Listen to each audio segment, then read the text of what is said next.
Lena Moore thought she had won.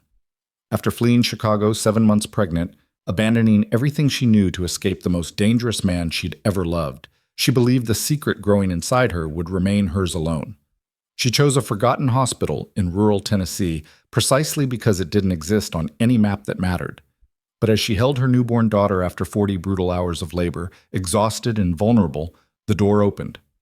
Adrian Falcone stood there, impeccably dressed, devastatingly calm, eyes fixed on the child in her arms.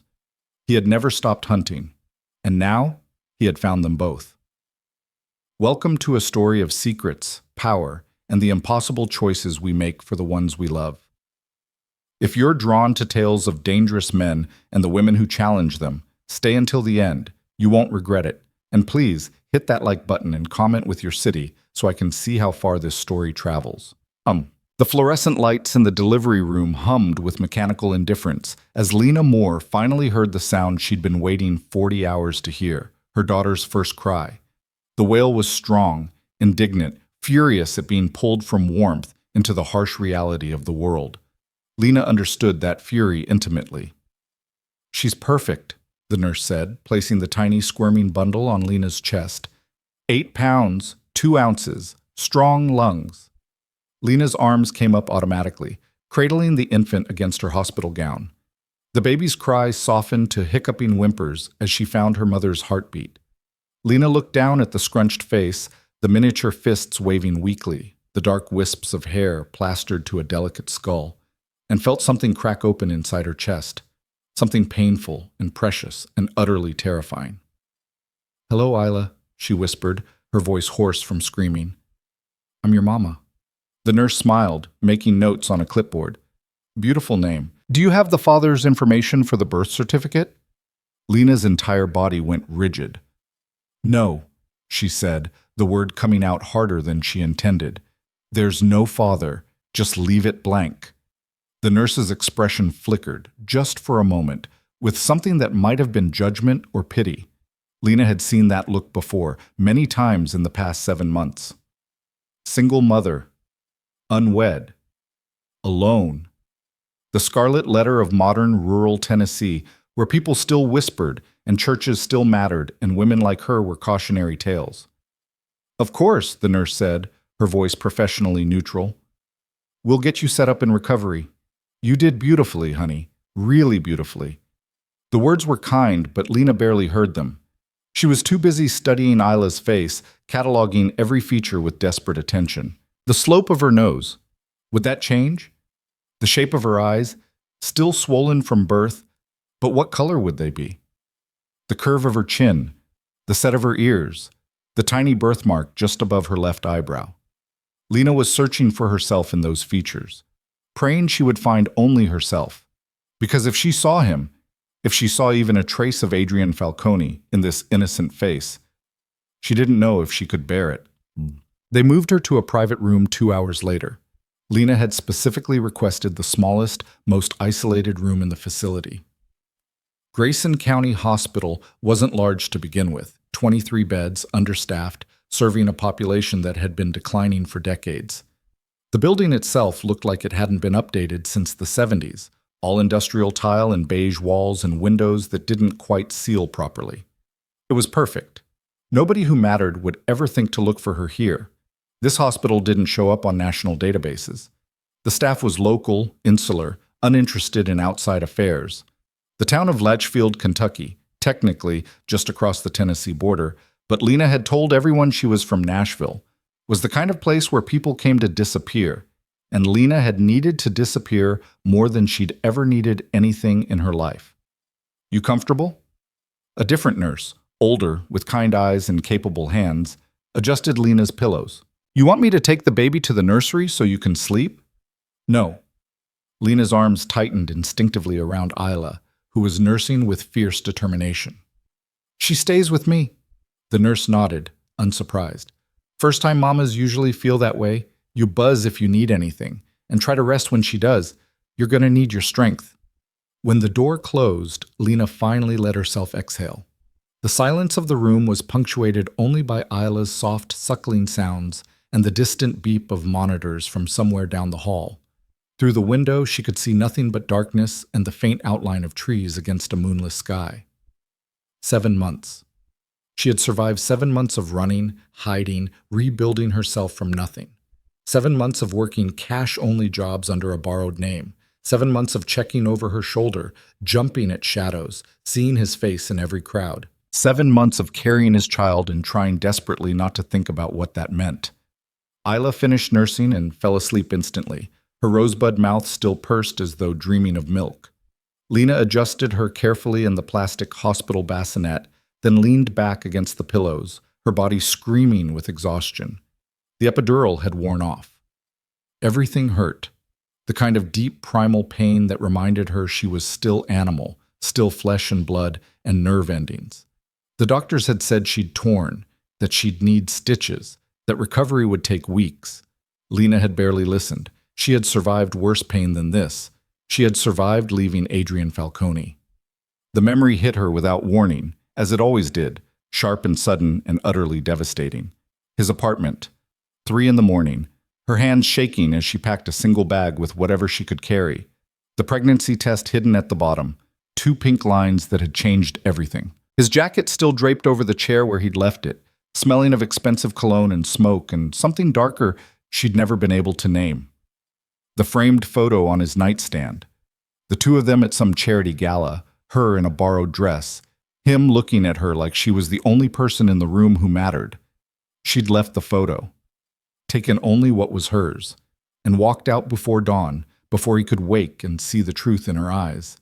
Lena pressed her palms against her eyelids, willing the memory away. That was over. That life was over. Adrian Falcone, with his 3-piece suits and his dangerous eyes and his empire built on violence and fear, was a chapter she had closed permanently. He would never know about Isla. He would never find them. She had made certain of that. The knock came at 6:47 a.m. Lena jerked awake, disoriented, her body protesting the sudden movement. Isla was crying, had been crying, she realized with a rush of guilty panic. How long had she been asleep? "Come in," she called, reaching for the baby with fumbling hands. The door opened, and Lena's entire world stopped. Adrian Falcone stood in the doorway of her hospital room, perfectly composed in a charcoal suit that probably cost more than every piece of furniture Lena owned. His dark hair was immaculately styled, his jaw clean-shaven, his eyes, those devastating gray eyes that had once looked at her with something she'd almost believed was love, fixed on her with absolute certainty. He looked exactly as she remembered, exactly as he'd looked in her nightmares. Lena couldn't breathe, couldn't move, couldn't process what she was seeing. This wasn't possible. This wasn't real. "Hello, Lena," Adrian said quietly. His voice was exactly as she remembered too, cultured, controlled, containing multitudes beneath its calm surface. "It's good to see you." Isla's cries intensified. Lena's arms moved on pure instinct, pulling the baby against her chest, curling her body protectively around the tiny life she'd tried so desperately to hide. "How?" The word came out broken. "How did you—" "May I come in?" Adrian asked, as though this were a social call, as though he hadn't just shattered 7 months of carefully constructed safety with 4 quiet words. He didn't wait for an answer. He stepped inside and closed the door behind him with a soft click that sounded, to Lena's ringing ears, like a prison cell locking. "You can't be here." Lena's voice was gaining strength, even as her hands shook. "You need to leave, right now." Adrian didn't move toward her. He simply stood there, 5 feet from her bed, his hands relaxed at his sides. Unthreatening, unhurried, utterly certain. "I'm not here to upset you," he said. "I'm here because you've just given birth to my daughter, and I wanted to make sure you were both safe." The words landed like physical blows. "My daughter." "She's not—" Lena started, but Adrian's expression stopped her. "Please don't insult my intelligence," he said softly. "I've known since the night you left. I've known every day of the past 7 months. I've known through every move you made, every name you used, every job you took. Did you really think I wouldn't notice when you disappeared? Did you honestly believe I would just let you go?" Lena felt the blood drain from her face. "You've been watching me." "Protecting you," Adrian corrected. "There's a difference." That's not protection, Lena spat. That's stalking. That's why you're still alive, Adrian interrupted, and for the first time something cold entered his voice. That's why you didn't die in that car accident in Memphis. Why your landlord in Knoxville mysteriously decided not to pursue eviction when you couldn't make rent. Why the man who followed you home from the diner in Bowling Green was found 3 states away and told very explicitly never to return. Lena stared at him, her mind reeling. The near miss on the highway, she'd thought it was just bad luck, a drunk driver who'd swerved at the last second. The eviction notice that never came, she'd assumed the landlord had simply forgotten. The man from the diner, she'd told herself she was being paranoid, that he probably wasn't following her at all. You had no right, she whispered. I had every right. Adrian's voice was absolute. You were carrying my child. You think I would let you navigate this world alone? You think I would trust anyone else to keep you safe? Isla had stopped crying, lulled by Lena's heartbeat. The silence between them stretched, taut and dangerous. Why now? Lena finally asked. If you've known all along, why show up now? Adrian's expression shifted, just fractionally, but Lena had once been fluent in his micro-expressions. She saw something that looked almost like pain. Because I've given you every choice up until this moment, he said quietly. I let you run. I let you hide. I let you have your space, your distance, your illusion of freedom. But now she's here. His eyes moved to Isla for the first time, and Lena saw something unguarded flash across his face. And everything changes. You must have known that, Lena. You must have known I would come. I knew you'd try, Lena said, her voice steadier now. I knew you'd look. I didn't think you'd find us. I will always find you. Adrian said it like a promise and a threat wrapped in silk. Every time. No matter where you run or how carefully you hide, I will always find you. Lena looked down at Isla, at the perfect innocent face that had no idea her existence had just triggered a war. What do you want, Adrian? I want to meet my daughter, he said simply. I want to make sure you're both healthy and safe. And then, he paused, choosing his words carefully. Then we're going to talk about what happens next. There's nothing to talk about, Lena said, but even she could hear the weakness in her protest. Adrian smiled, not cruelly, but with the sad knowledge of someone who understood exactly how little power she actually had. There's everything to talk about, he said. But first, may I hold her? The request was so unexpected, so ordinary, that Lena almost laughed. This man, this dangerous, ruthless, terrifying man who controlled half of Chicago's underground economy, was asking permission to hold a newborn baby. No, Lena said. Adrian nodded as though he'd expected that answer. All right, then I'll wait. He moved to the chair in the corner of the room, the uncomfortable vinyl thing that was supposed to be for visitors, and sat down with the same elegant economy of movement he brought to everything. He crossed one leg over the other, adjusted his cufflinks, and settled in as though he had all the time in the world. What are you doing? Lena demanded. Waiting, Adrian said calmly. You said I couldn't hold her. You didn't say I had to leave, so I'll wait until you're ready. I'm never going to be ready. Then I suppose I'll be here a very long time. Lena wanted to scream.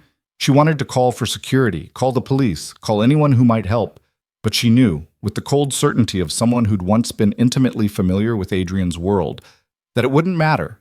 Security guards could be paid, police could be influenced, and even if they physically removed him from this building, he would simply wait outside. He had waited 7 months. He would wait as long as it took. How did you even find this place? She asked, exhausted. I was so careful. I didn't use credit cards. I didn't use my real name. The doctor you saw in Chicago, Adrian said. Dr. Reeves. You thought you'd been so clever, using a women's clinic that promised confidentiality.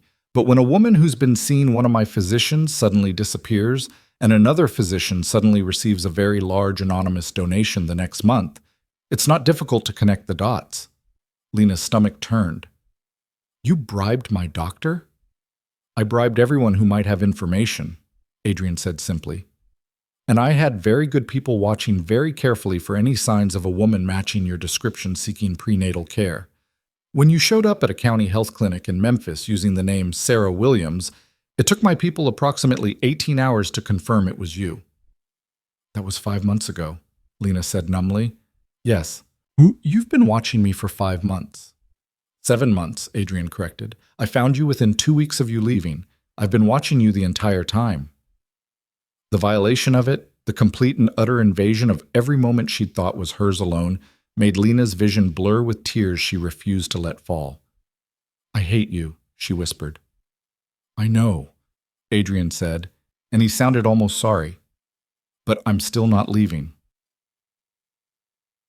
Imnam, the nurse who came to check Lena's vitals at 8 o'clock, stopped short when she saw Adrian. Oh, she said, her eyes widening. I didn't realize you had company. Should I come back? No, Lena said quickly.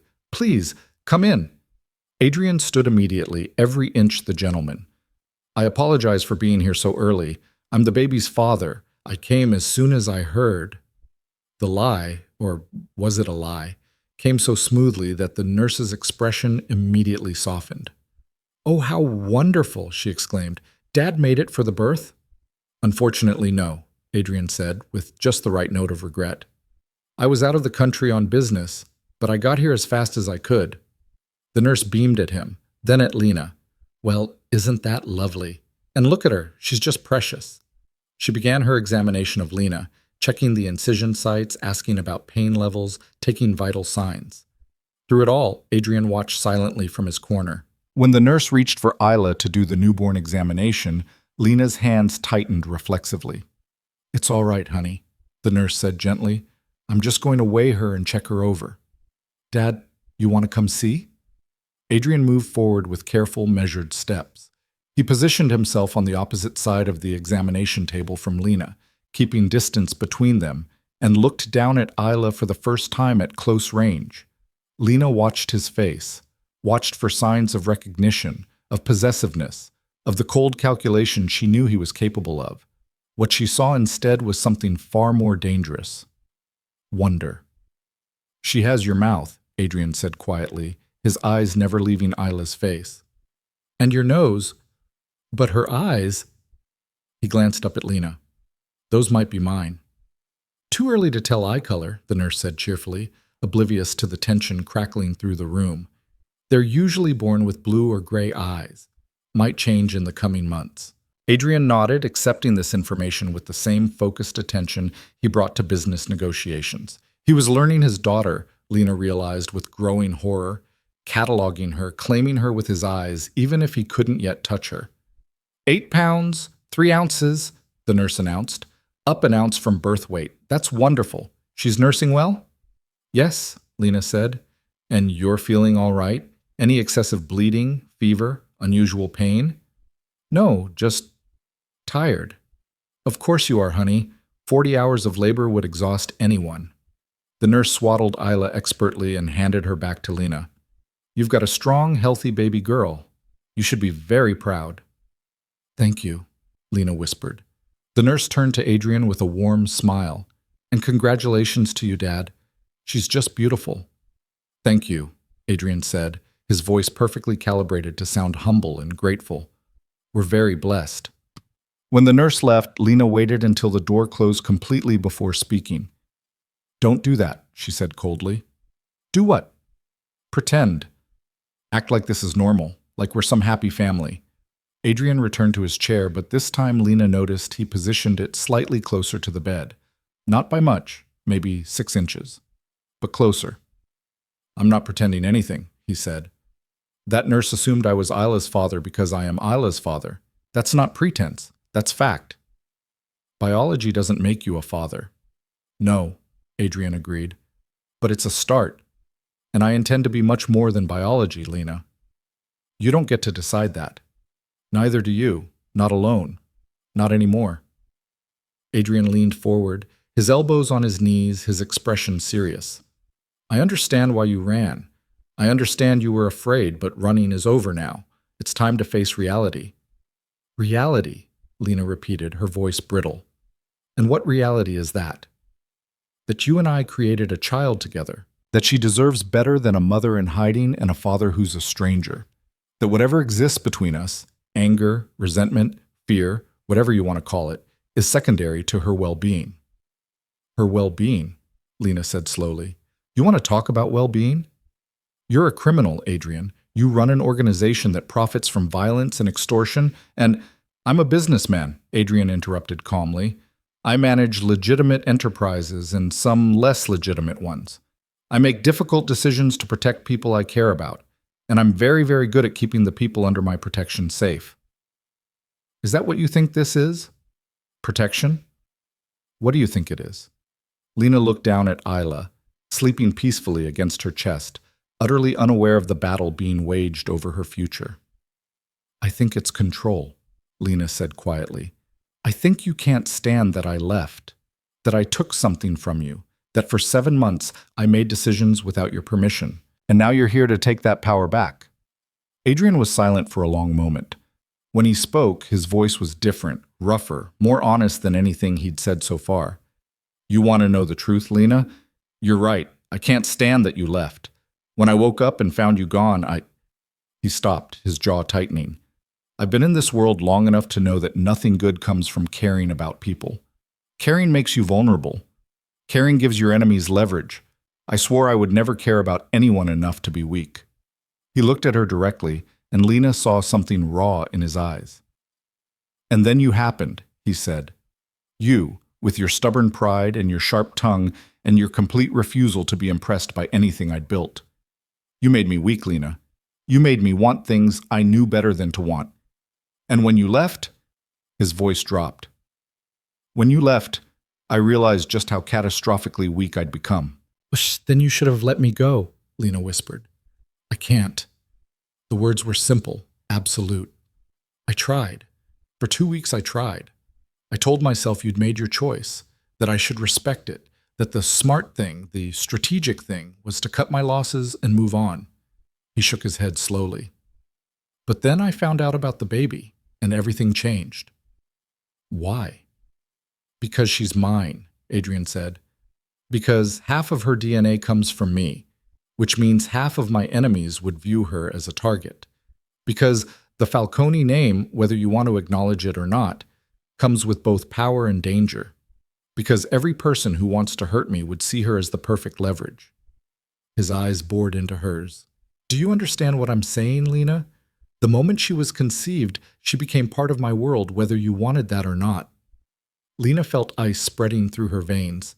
Nobody knows about her. Nobody in your world has any idea she exists. Not yet, Adrian agreed. Adrian saw it. Because I've been very, very careful about keeping your location a secret. Because every person I've used to track you has been loyal to me for years and knows what happens if they talk. Because I've made sure that as far as anyone in Chicago knows, you simply vanished. He paused. But I can't keep that secret forever. Eventually, someone will find out.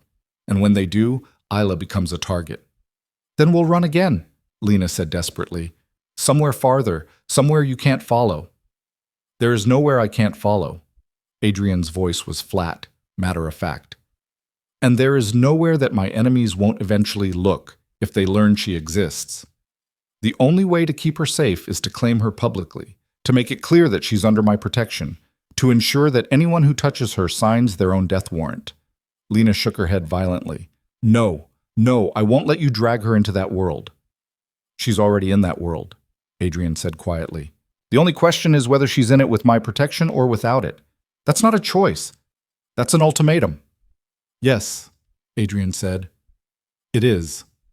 The honesty of it, the blunt acknowledgement that he was giving her no real choice at all, was somehow worse than any lie would have been. I won't go back to Chicago, Lena said, her voice shaking. I won't live in your apartment and play pretend for your business associates. And I'm not asking you to go back to Chicago, Adrian interrupted. Lena blinked. What? Chicago is complicated right now. There are transitions happening, power structures shifting. It's not the right environment for a newborn. Adrian leaned back in his chair, his expression thoughtful. I have a property in upstate New York, private estate. Very secure. I was thinking we could start there. We, Lena repeated numbly. Yes. You think I'm going to just leave with you? Take Isla and go live in some compound while you, what? Play house when you're not running your criminal empire? I think, Adrian said carefully, that you're an intelligent woman who understands the reality of her situation. I think you know that fighting me is futile. I think you know that I will get what I want eventually. The only variable is how difficult you make the process. He paused. And I think you love your daughter enough to choose the path that keeps her safest, even if it means swallowing your pride. Lena wanted to throw something at him, wanted to scream that he was wrong, that she would never surrender, that she would find a way to escape him no matter what it took. But when she looked down at Isla's sleeping face, she knew he was right. She would do anything to keep this child safe, even make a deal with the devil who'd fathered her. I need time, she whispered. You have until you're medically cleared to leave this hospital, Adrian said. The doctors say that will be approximately 48 hours. After that, we leave together. And if I refuse? Adrian stood, smoothing his jacket with practiced ease. Then I'll leave you here. I'll walk out of this hospital and go back to New York alone. He moved toward the door, then paused with his hand on the handle. But I'll also make a phone call. One call, Lena. To the people who handle social services in this county. I'll express concern about a single mother with no visible means of support, no permanent address, and no family. I'll suggest they might want to check in, make sure the baby is in a safe, stable environment. Lena's blood turned to ice. You wouldn't. I would do anything necessary to protect my daughter, Adrian said quietly, even from her own mother's stubbornness. He opened the door, then looked back at her one last time. I'll give you space today, he said. Time to think. Time to accept what needs to happen. I'll be back tomorrow morning. His expression softened, just fractionally. I'm not your enemy, Lena. I know it doesn't feel that way right now, but everything I'm doing is to keep you both safe. Safe? Lena repeated, her voice hollow. Is that what you call this? Yes, Adrian said simply. Whether you believe it or not. And then he was gone, the door closing behind him with quiet finality. Lena sat in the sudden silence, Isla warm and trusting against her chest, and felt the walls of her carefully constructed freedom collapse around her. She had run as far as she could run, and it hadn't been far enough. The rest of the day passed in a blur of feeding, changing, trying to sleep while her mind raced in endless circles. Nurses came and went. Meals arrived on plastic trays. Isla woke and nursed and slept and woke again, her internal clock knowing nothing of day or night. Lena held her daughter and tried to think of a way out. By midnight, she'd considered and discarded a dozen plans. She could call the police, and accuse Adrian of what exactly? He'd made no threats. He'd been nothing but courteous to the hospital staff, and Lena knew enough about his world to know that local police were no match for the resources he could bring to bear. She could run again, but where? He'd found her in a town that barely existed. He'd tracked her through false names and cash-only transactions, and now she had a newborn who needed doctors, records, documentation. Running would be 10 times harder with Isla. She could fight him in court, but with what money? What lawyer? And even if she could afford legal representation, Adrian's lawyers would bury her in paperwork while he made his phone calls to social services, questioned her fitness, painted her as unstable. Every path led back to the same conclusion. She was trapped. The knowledge sat in her chest like a stone, heavy and cold and utterly immovable. At 2 a.m, Isla finally settled into deep sleep. Lena laid her carefully in the bassinet and allowed herself to cry, quietly, so as not to wake the baby. Great gasping sobs that shook her entire body and brought no relief. She had tried so hard. She had been so careful, and it hadn't mattered. Adrian had won before the game even started. When the tears finally stopped, Lena felt emptied out, scraped raw. She washed her face in the tiny bathroom, avoiding her reflection in the mirror. She didn't want to see what 7 months of running and 40 hours of labor and one devastating conversation had done to her features. She returned to the bed and stared at the ceiling, watching the slow movement of headlights across the wall as occasional cars passed on the road outside. The truth, the horrible, inescapable truth, was that Adrian had been right about one thing. Isla was his daughter, and in his world, that made her a target. If Lena had been alone, she would have kept running. She would have changed names every month, moved every 6 weeks, worked under the table, and lived in the shadows for the rest of her life. She would have fought him with everything she had and accepted whatever consequences came. But she wasn't alone anymore. She had Isla to think about, and Isla deserved better than a life spent hiding in cheap motels and small-town diners, always looking over her shoulder, always afraid of the next knock on the door. Maybe, Adrian's protection was real. Maybe his estate was safe. Maybe his resources could give Isla something Lena never could have provided alone: security, stability, education, opportunity. Maybe loving her daughter meant accepting the devil's bargain. The thought made Lena sick with self-loathing.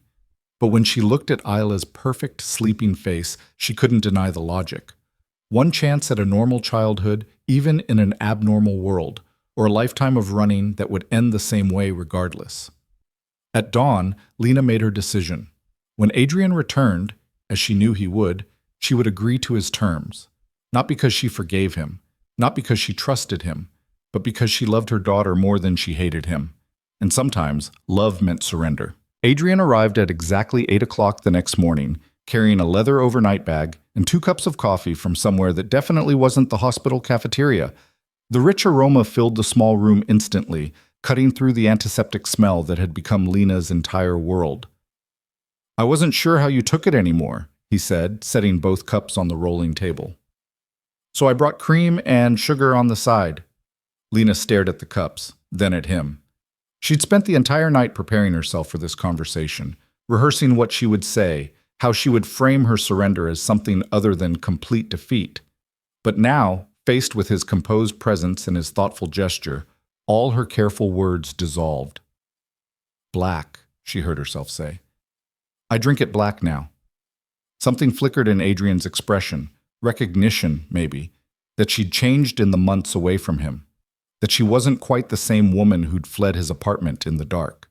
"A lot of things have changed," she continued, her voice steady despite the hammering of her heart. "I'm not the person I was in Chicago. I know." Adrian remained standing, giving her space, his hands loose at his sides. "Neither am I."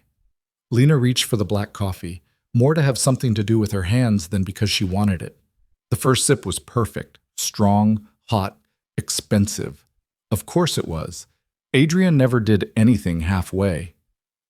Isla stirred in her bassinet, making the small snuffling sounds that meant she'd be awake and hungry soon. Lena watched Adrian's eyes track to the baby automatically, saw the way his entire posture shifted subtly toward her. Even his body language was claiming her.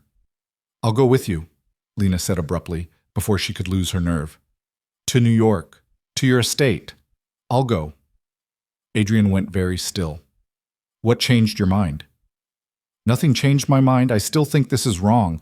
I still think you're manipulating me. I still think—" She stopped, drew a breath.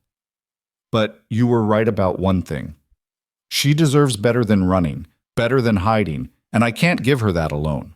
"No," Adrian agreed quietly. "You can't." The blunt acknowledgement should have stung.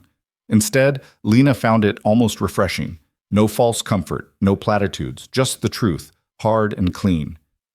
"But I have conditions," Lena continued, setting down the coffee cup with deliberate care. "If we're doing this, we're doing it on my terms too, not just yours." Adrian's eyebrows rose fractionally. "I'm listening."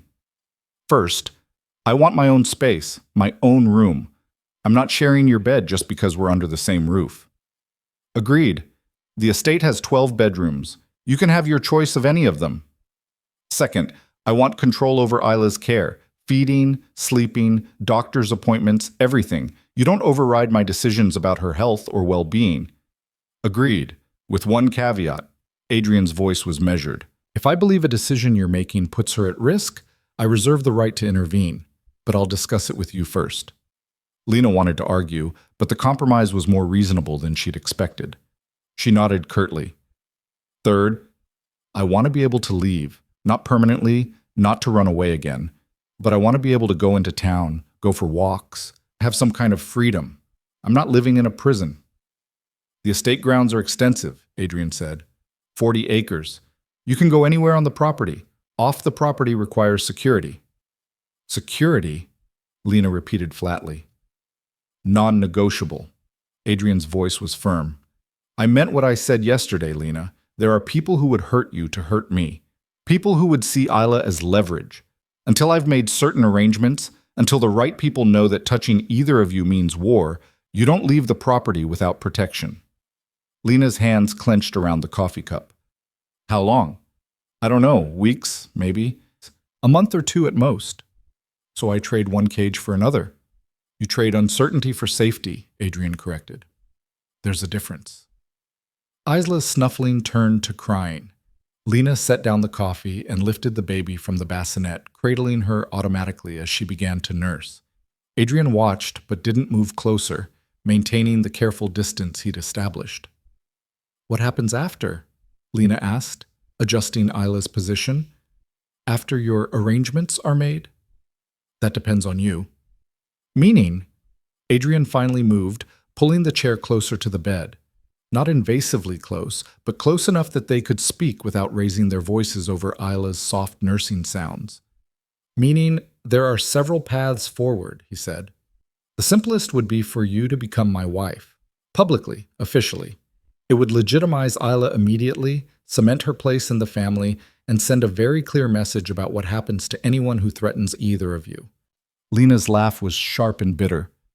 You want me to marry you, after everything. I'm not asking what I want. I'm telling you what would be strategically optimal. Adrian's expression was unreadable. But I'm not going to force you into it. Marriage is an option, not a requirement. What are the other options? You could remain at the estate as Isla's mother. Separate household, separate life.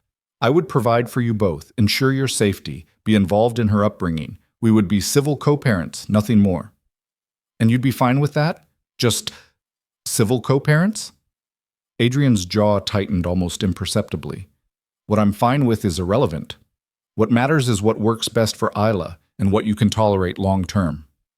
Lena studied his face, looking for the lie, the manipulation, the hidden angle, but his expression remained neutral, almost carefully blank. You're actually giving me a choice, she said slowly. I'm giving you the choices available within reality, Adrian corrected. You can't choose to return to this life, running and hiding. That's not safe for Isla. You can't choose to cut me out entirely. She's my daughter, and I will be part of her life. But within those parameters, yes, you have choices. Isla finished nursing and fell asleep against Lena's chest, milk-drunk and boneless. Lena held her, feeling the tiny heartbeat against her own, and tried to process this new version of Adrian. The man she'd known in Chicago had been charming and intense and utterly certain of his own rightness. This man, this careful, measured negotiator, was someone different. Why are you being reasonable? Lena asked quietly. Because I've had 7 months to think about what I did wrong. Adrian's voice was low, almost rough. 7 months to understand why you ran, and I realized that control doesn't work with you, Lena. Force doesn't work. You're not the kind of woman who bends to pressure. So this is a new strategy. This is me learning from my mistakes. Lena wanted to believe it was that simple, but she'd learned enough about Adrian's world to know that nothing was ever simple. What do you get out of this? She asked. Out of being reasonable and giving me choices? Adrian leaned back in the chair, his expression thoughtful. I get to be in my daughter's life. I get to keep you both safe. And I get the possibility, not the guarantee, but the possibility that someday you might stop looking at me like I'm a monster. The honesty of it caught Lena off guard. She opened her mouth to respond, but the door opened before she could speak. A woman entered, tall, elegant, probably in her early 60s, with perfectly styled silver hair and the kind of bone structure that suggested she'd been stunning in her youth. She wore a tailored dress in deep burgundy and carried herself with the unconscious authority of someone who'd never had to demand respect. I hope I'm not interrupting, she said, her voice cultured and warm. Adrian stood immediately. Mother, I wasn't expecting you until this afternoon. Mother. Lena felt her entire body tense. The woman's eyes moved to Lena, then to the baby in her arms, and her expression softened in a way that looked entirely genuine. I couldn't wait, she said simply. Adrian called yesterday and told me I had a granddaughter. Did you really think I would stay away? Adrian made introductions with careful formality. Lena, this is my mother, Victoria Falcone. Mother, this is Lena Moore. And this, his voice changed, warming in a way Lena had never heard before, is Isla. Victoria moved closer to the bed, her movements graceful and unhurried. May I? She asked, gesturing to the chair Adrian had vacated. Lena nodded, unsure what else to do. Victoria sat and looked at Isla with undisguised wonder. Oh, she breathed. Oh, Adrian, she's perfect. She is, Adrian agreed, and Lena heard the pride in his voice. The ownership. She has your mouth, Victoria continued, clearly addressing Lena now. And what beautiful coloring.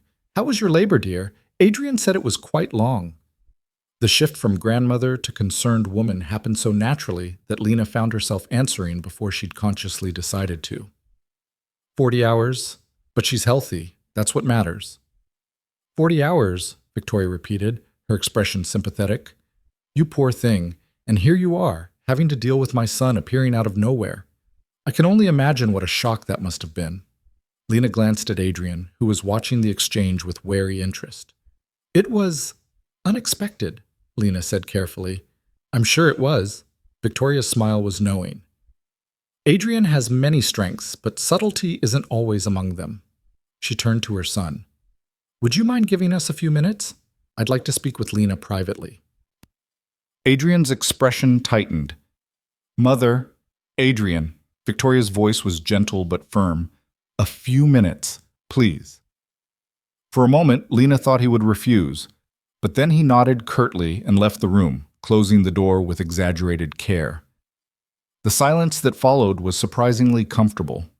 Victoria continued to gaze at Isla, her expression soft. I'm not here to pressure you, she said finally, or to tell you what my son wants you to hear. I'm here because that baby is my granddaughter, and I wanted to meet her. And you. Adrian told you I ran away, Lena said. It wasn't a question. He did. He also told me why. Victoria's eyes met hers. My son is brilliant in many ways, Lena, but he was raised in a world where control equals safety, where trust is a liability, where the only way to protect what you love is to own it completely. She paused. He learned those lessons from his father, and it's taken him a long time to understand that not all of them are true. Is that supposed to make me feel better about him stalking me for 7 months? No, Victoria said bluntly. It's supposed to give you context, not forgiveness. Context. She shifted in her chair. I won't pretend my son handled this well. He didn't. But I also know that when he told me you were pregnant and missing, the fear in his voice was real. He wasn't angry, Lena. He was terrified. Lena looked down at Isla, processing this. Terrified of what? That something would happen to you, that you'd be hurt, or worse, and he wouldn't be there to prevent it, that his enemies would find you before he did. Victoria's voice was steady. Adrian has spent his entire adult life controlling every variable, managing every risk. And suddenly, the two people who mattered most were completely beyond his control. It nearly broke him. He seems pretty controlled to me, Lena said. Yes, well, that's his armor. Victoria smiled sadly. But I'm his mother. I saw him those first few weeks after you left. I watched him work 20-hour days because he couldn't sleep. Watched him tear apart his entire organization trying to find you. Watched him become someone I barely recognized. Lena didn't want to feel sympathy. Didn't want to imagine Adrian suffering. It was easier to keep him as a villain in her mind. Easier to justify her hatred. Why are you telling me this? She asked. Because I think you deserve to know the man you're making decisions about. Victoria reached out slowly, telegraphing the movement, and gently touched Isla's hand. The baby's fingers curled reflexively around her grandmother's finger. And because I want you to know that if you choose to be part of this family, you won't be alone with him. I'm here. And I promise you, I won't let my son repeat his father's mistakes. What mistakes were those?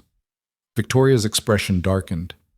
He loved my mother, but he never saw her as an equal. Never gave her choices. Never asked what she wanted. She looked at Lena directly. She died when Adrian was 12, and I've often wondered if she might have lived longer if she'd been less trapped. The weight of that confession hung in the air. I'm sorry, Lena said quietly. So am I. Victoria stood gracefully. But I'm not going to let history repeat itself. If you come to the estate, and I hope you will for Isla's sake, you'll have an ally in me. Someone who understands what it's like to love a Falcone man while also needing to be your own person. She moved toward the door, then paused. One more thing, dear. Adrian told you that you have choices. I want you to know that's true. I'll make sure it stays true. Then she was gone, leaving Lena alone with her sleeping daughter and 1,000 new questions. Adrian returned 5 minutes later, 2 fresh cups of coffee in hand. Well? He asked. Well, what?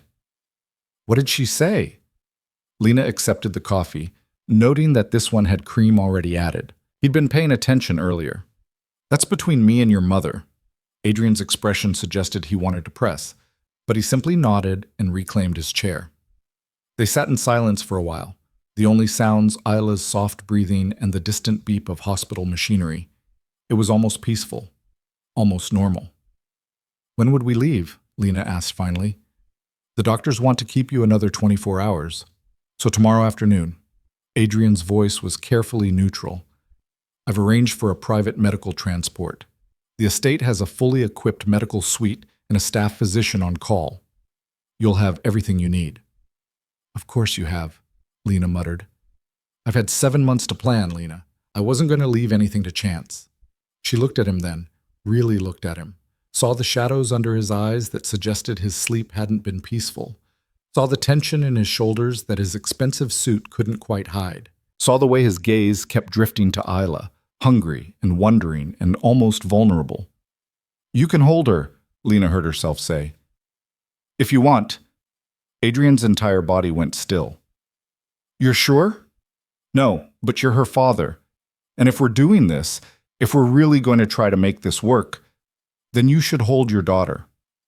Adrian moved slowly, carefully, like he was approaching a wild animal that might bolt. He stood next to the bed, and Lena shifted Isla in her arms, preparing to hand her over. Support her head, Lena instructed, her voice sharper than she intended. And her neck. She can't. I know, Adrian said softly. I've been reading.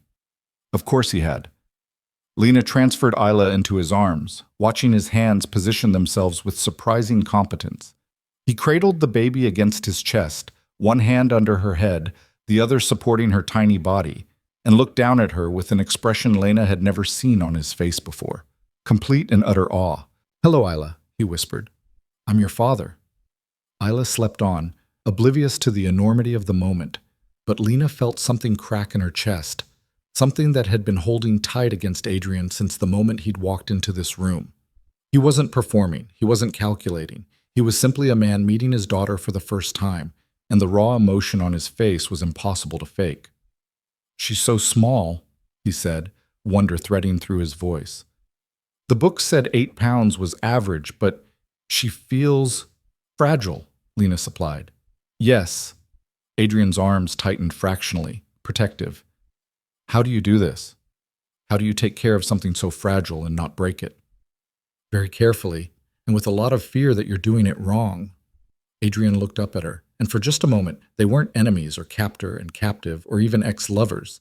They were just 2 terrified people trying to figure out how to keep a tiny human alive. I don't know how to be a father, Adrian admitted quietly. I don't know how to be a mother. Then I guess we'll figure it out together. The word should have felt like a threat, like another move in his game of control. But watching him hold Isla with such careful reverence, Lena found herself wanting to believe they might actually be true. The moment broke when Isla woke, her face scrunching in preparation for a wail. Adrian looked panicked, and despite everything, Lena almost smiled. She's hungry, Lena said. I need to feed her. Adrian handed Isla back with visible reluctance, then retreated to his chair while Lena nursed. The silence this time felt different, less hostile, more contemplative. My mother likes you, Adrian said eventually. She doesn't know me. She knows enough. Victoria Falcone is an excellent judge of character. If she didn't think you were worthy of being Isla's mother, you'd know. Lena processed this. Is that supposed to be comforting? It's supposed to be honest. Adrian leaned forward. I know you don't trust me. I know you have every reason not to. But my mother is different. She has no agenda except Isla's well-being. If you need someone to talk to, someone who understands what it's like to navigate this world without being blind to its dangers, talk to her. You're trying to win me over through your mother? I'm trying to give you allies, Adrian corrected, because you're going to need them. And because I'm self-aware enough to know I'm not always going to be the person you want to turn to. Isla finished eating and promptly spit up on Lena's hospital gown. Lena grabbed for the burp cloth, trying to clean the mess while simultaneously keeping Isla from crying. Adrian stood immediately, grabbing a handful of tissues from the box by the bed and helping without being asked. It was such a small thing, such a domestic, ordinary gesture, but it made something in Lena's chest tighten with an emotion she didn't want to name. "Thank you," she said quietly. "You're welcome." They cleaned up together in silence, and when Isla was finally settled and clean, Lena laid her back in the bassinet. She was suddenly exhausted, the kind of bone-deep weariness that came from emotional upheaval on top of physical recovery. "You should rest," Adrian said, reading her accurately. "I'll stay. If you need anything, you don't have to stay." "I want to." Lena looked at him, this dangerous man who'd tracked her across state lines and threatened her into compliance, who was now offering to sit vigil while she slept simply because he wanted to be near his daughter. The contradictions were giving her whiplash. "Fine," she said, too tired to argue. "But if you wake the baby, I'm throwing you out." Adrian's lips twitched in what might have been the ghost of a smile. "Understood." Lena lay back against the pillows and closed her eyes. She expected to lie awake, too aware of Adrian's presence, actually sleep, but exhaustion won, pulling her under within minutes. She woke hours later to the sound of low voices. For a moment she was disoriented. Then she remembered where she was, why Adrian was there. She kept her eyes closed, listening. "She's beautiful, Adrian." Victoria's voice, warm and proud. "Absolutely beautiful." "She is." Adrian sounded different talking to his mother, less guarded. "I held her, earlier. Lena let me hold her. And I'm terrified I'm going to fail her, that I'm going to do what Father did, love her so much that I suffocate her. The fact that you're aware of that possibility means you won't." Victoria's voice was gentle. "Your father never questioned himself, never thought he might be wrong. You're already different, darling." Silence, then. "She hates me, Mother. Lena. She looks at me like I'm the enemy." "Can you blame her?" "No." Adrian's voice was heavy. "No, I can't." "Then give her time, give her space. Show her through actions, not words, that you've changed, that you can be the partner she needs, not just the protector you think she requires." "What if time isn't enough? What if she never forgives me?" "Then you love your daughter and respect Lena's boundaries and accept that you can't control everything." Victoria paused. "Love isn't about ownership, Adrian. It's about trust, and trust has to be earned." Lena kept her breathing steady, feigning sleep, storing every word away to examine later. When she finally opened her eyes, Adrian was alone again, sitting in his chair, watching Isla sleep with an expression of fierce protectiveness. He noticed immediately when Lena stirred. "How are you feeling?" he asked. "Sore, tired, overwhelmed." "Understandable." He stood, stretching slightly. "I should go. Let you rest properly. I'll be back in the morning." "Adrian." Lena's voice stopped him at the door. "Your mother said something about your father, about not repeating his mistakes." Adrian's expression shuddered. "My mother has strong opinions about my father." "Were they true? The things she said?" "Probably." Adrian's jaw was tight. "My father loved my mother completely, and it destroyed her because he never saw her as anything except something to possess, something to protect, something to control." He met Lena's eyes. "I swore I would never be like him. And then I met you, and I became exactly what I feared most." The honesty of it stole Lena's breath. "I'm trying to be different," Adrian continued quietly. "I don't know if I'll succeed, but I'm trying. For Isla. And..." He stopped, seemed to wrestle with something, then continued. "And for you. Because you deserve better than what I gave you before." He left before Lena could respond, the door clicking shut behind him. Lena lay in the darkness, listening to Isla's soft breathing, and tried to reconcile all the different versions of Adrian she'd encountered in the past 2 days. The stalker, the protector, the father, the son, the man trying desperately not to repeat his father's sins. She didn't know which version was real. Maybe they all were. The thought terrified her almost as much as the realization that she was starting to see him as human again, flawed and complicated, and capable of change. Because hating him had been simple, understanding him was going to be infinitely more dangerous. The medical transport turned out to be a private ambulance equipped with technology that probably cost more than most people's houses. Lena sat in the back with Isla secured in a car seat that Adrian had somehow procured overnight, complete with all the safety certifications and a base that locked into place with military precision.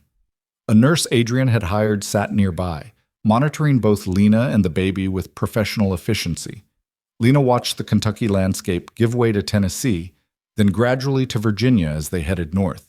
She'd been discharged that morning with strict instructions about rest and recovery, and a follow-up appointment scheduled with a physician Adrian assured her was the best in New York. Everything had been arranged, everything had been controlled. She should have felt trapped. Instead, she mostly felt numb. Victoria had come by early that morning with coffee and pastries from somewhere that definitely wasn't local, sitting with Lena while Adrian handled the discharge paperwork. They talked about nothing important: the weather, Isla's sleeping patterns, the challenges of breastfeeding. Normal things, safe things. But beneath the pleasant conversation, Lena had sensed Victoria watching her, assessing, making judgments that would shape how the older woman chose to proceed. "You're stronger than you think," Victoria had said as she was leaving, her hand briefly touching Lena's shoulder. "Don't let anyone, including my son, convince you otherwise." Now watching the miles disappear beneath expensive wheels, Lena wondered if strength would be enough. Isla slept through most of the journey, waking only to eat. The nurse had offered to help, but Lena refused every time, needing the concrete task of caring for her daughter to anchor her. Without Isla to focus on, her mind spun in endless circles. What she was doing, where she was going, what kind of life she was building for her child in the arms of a man she'd once run from in terror. Adrian rode in a separate vehicle. Lena had seen him briefly before they'd left, dressed in another immaculate suit, his expression carefully neutral as he'd checked that she had everything she needed. He hadn't tried to ride with her, hadn't insisted on proximity, just ensured she was comfortable and then given her space. She didn't know if that made things better or worse. They stopped once at a rest area somewhere in Pennsylvania. Adrian appeared immediately when the ambulance pulled over, opening the door himself rather than waiting for the driver. "How are you feeling?" he asked. "Fine," Lena said automatically. "How much longer?" 3 hours, maybe less." He glanced at Isla, something softening in his expression. "Is she doing all right?" "She's perfect." The nurse excused herself to use the facilities, leaving them alone in the back of the ambulance. The silence stretched, awkward, and waited. "The estate has been prepared for you," Adrian said finally. "I've had the entire east wing converted into a private suite, nursery adjacent to the master bedroom, full bathroom, sitting room, everything you should need." "East wing," Lena repeated. "How big is this place?" "Big enough for privacy." Adrian's hands were in his pockets, his posture deceptively casual. "You won't feel crowded, I promise." "And where will you be?" "West wing, unless you need me closer." Lena processed this. Separate wings, separate lives under the same roof. It was more than she'd expected, which somehow made her more suspicious. "What's the catch?" she asked. Adrian's expression flickered. "There's no catch, Lena. I told you, you have choices. This is me respecting the one you made. The choice you forced me into." "Yes," he acknowledged quietly, "but I'm trying to make it as bearable as possible." A family walked past the ambulance. Mother, father, 2 kids arguing about something inconsequential. Normal people living normal lives. Lena watched them with something that felt dangerously close to envy. "I had a life planned," she said, not looking at Adrian, "before all this. I was going to stay in Kentucky, find a small apartment, get a job at the county library. They'd already said they'd hire me once I recovered from giving birth. Raise Isla somewhere quiet and safe and mine. I know, Adrian said. You took that from me. I know that too. His voice was rough. And if there were any other way, any way at all to keep you both safe without taking your freedom, I would choose it. But there isn't. My world doesn't allow for that kind of separation. Lena finally looked at him. Do you ever regret it? Your world? The choices you made that led you here? Adrian was quiet for a long moment, his eyes distant. Every day, he said finally, but regret doesn't change reality. I am what I am, Lena, and Isla is who she is because of that. The only question now is how we move forward. The nurse returned before Lena could respond, and Adrian stepped back, letting the professionals take over. But as they pulled back onto the highway, Lena found herself thinking about his answer. Every day. She hadn't expected honesty, hadn't expected him to admit to regret at all. The Adrian she'd known in Chicago had been utterly certain of himself, convinced that every choice he made was the right one, the only one. This version, this careful, measured man who acknowledged his mistakes, was disorienting. It would be easier if he stayed a villain. If he remained the controlling monster she'd built him into during her months of running, but he kept showing her glimpses of something else, something more complicated. And Lena didn't know what to do with complicated. They arrived at the estate as the sun was beginning to set. Lena's first glimpse came through the ambulance window. A long driveway lined with old-growth trees, perfectly manicured lawns stretching in every direction, and finally a house that looked more like a manor from a period drama than an actual residence. You've got to be kidding me, she muttered. The nurse smiled. It's impressive, isn't it? I've worked for Mr. Falcone before. His properties are always stunning. Lena didn't want to be impressed, didn't want to acknowledge that the sweeping architecture and obvious wealth on display were breathtaking. But as the ambulance pulled up to the main entrance, she couldn't help staring.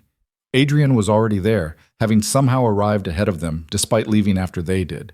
He opened the ambulance door himself, his eyes going to Lena first, then to Isla. Welcome home, he said quietly. Home. The word made Lena's stomach clench. A small army of staff appeared, not crowding, but ready to help. A woman in her 50s with a kind face took charge immediately, introducing herself as Margaret, the household manager. We've prepared everything exactly as Mr. Falcone specified, Margaret said warmly. But if there's anything you need changed, you just let me know. This is your home now, and we want you comfortable. Lena let herself be ushered inside, Isla still sleeping in her carrier. The interior was even more impressive than the exterior. High ceilings, beautiful moldings, artwork that probably belonged in museums. But it was also surprisingly warm.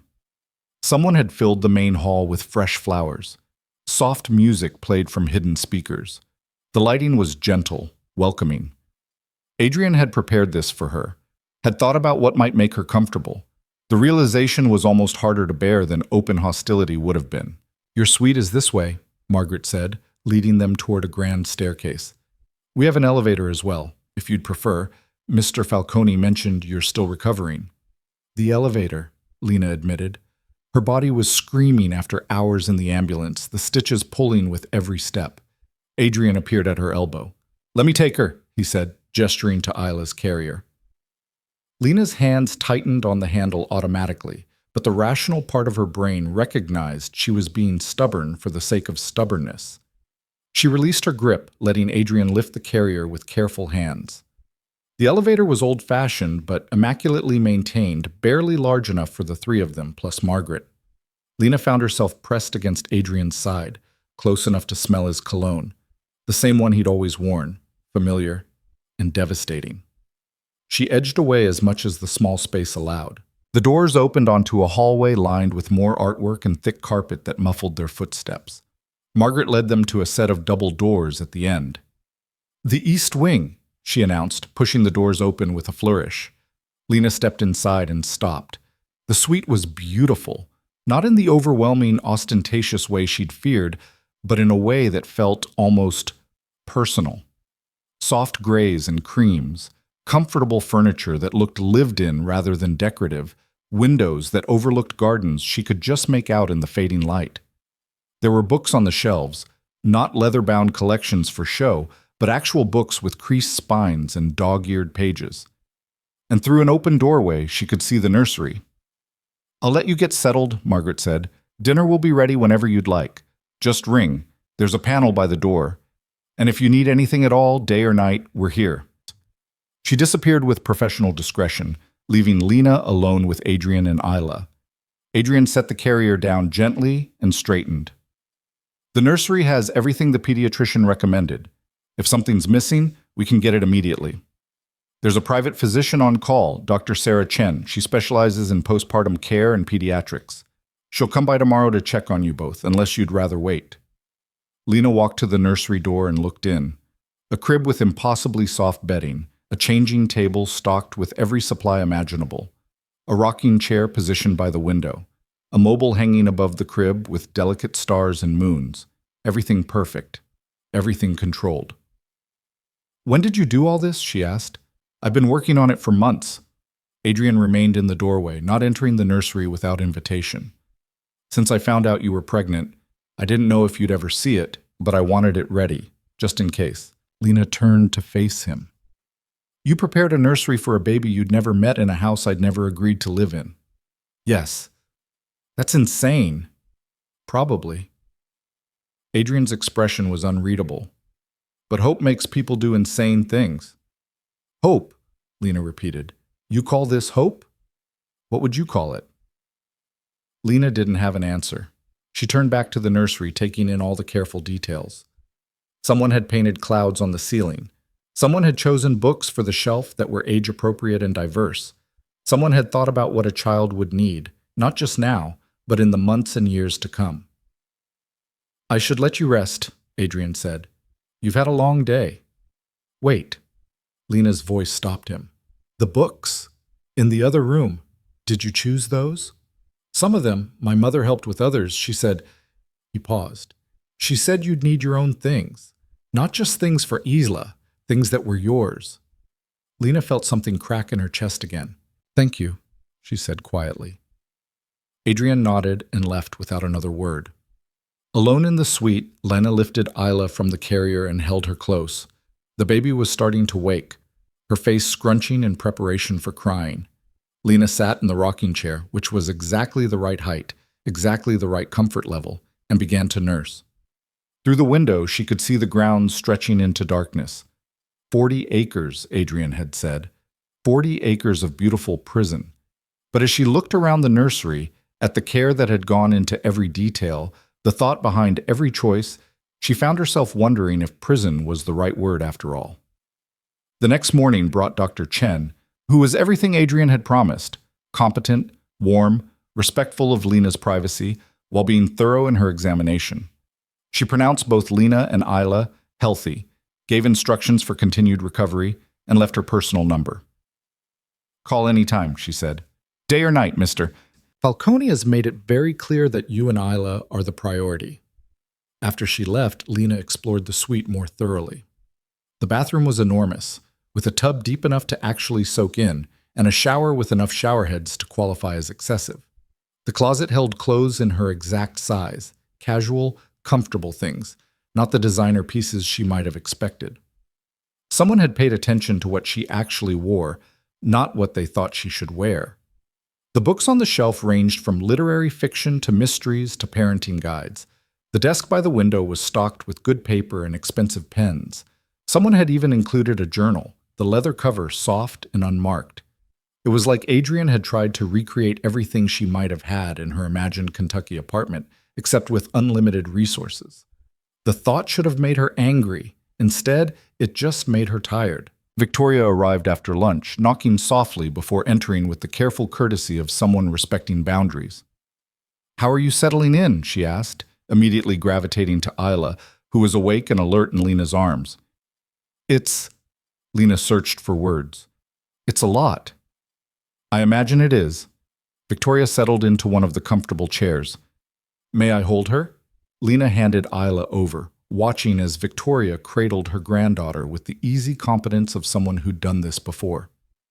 "She looks like Adrian did as a baby," Victoria murmured. "Same serious expression, same way of studying everything." "Does she?"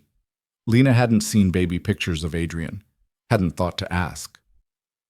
I brought albums, Victoria said, gesturing to a bag Lena hadn't noticed. Thought you might like to see, know who your daughter comes from. They spent the afternoon looking through photos. Adrian as a baby, solemn and watchful. Adrian as a child, already showing signs of the intensity that would define him. Adrian as a teenager, growing into the face Lena knew.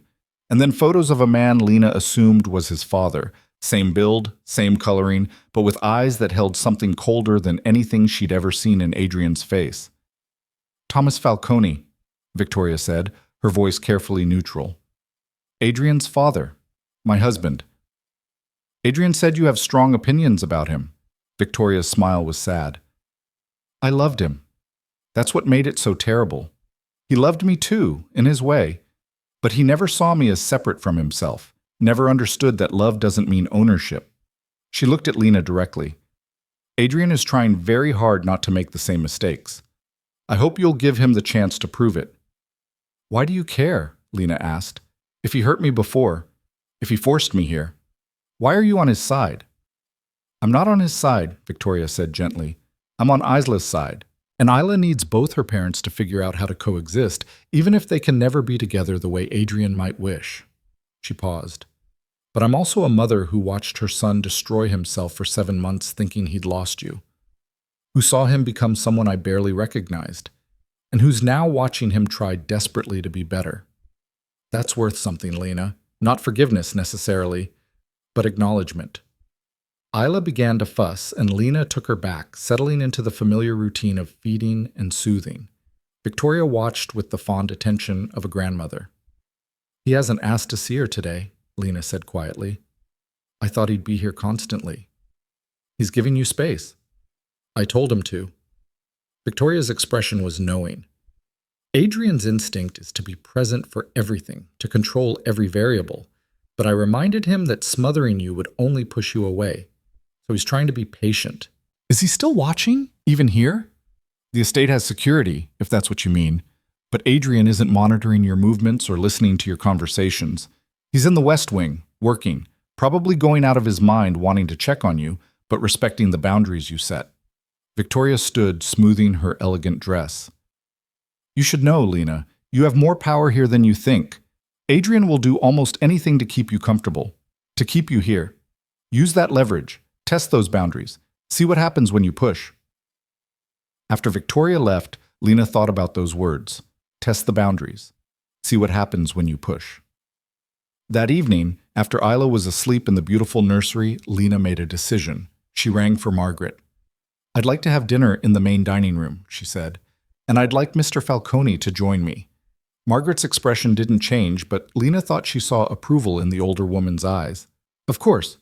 I'll let him know. 7 o'clock? 7 o'clock.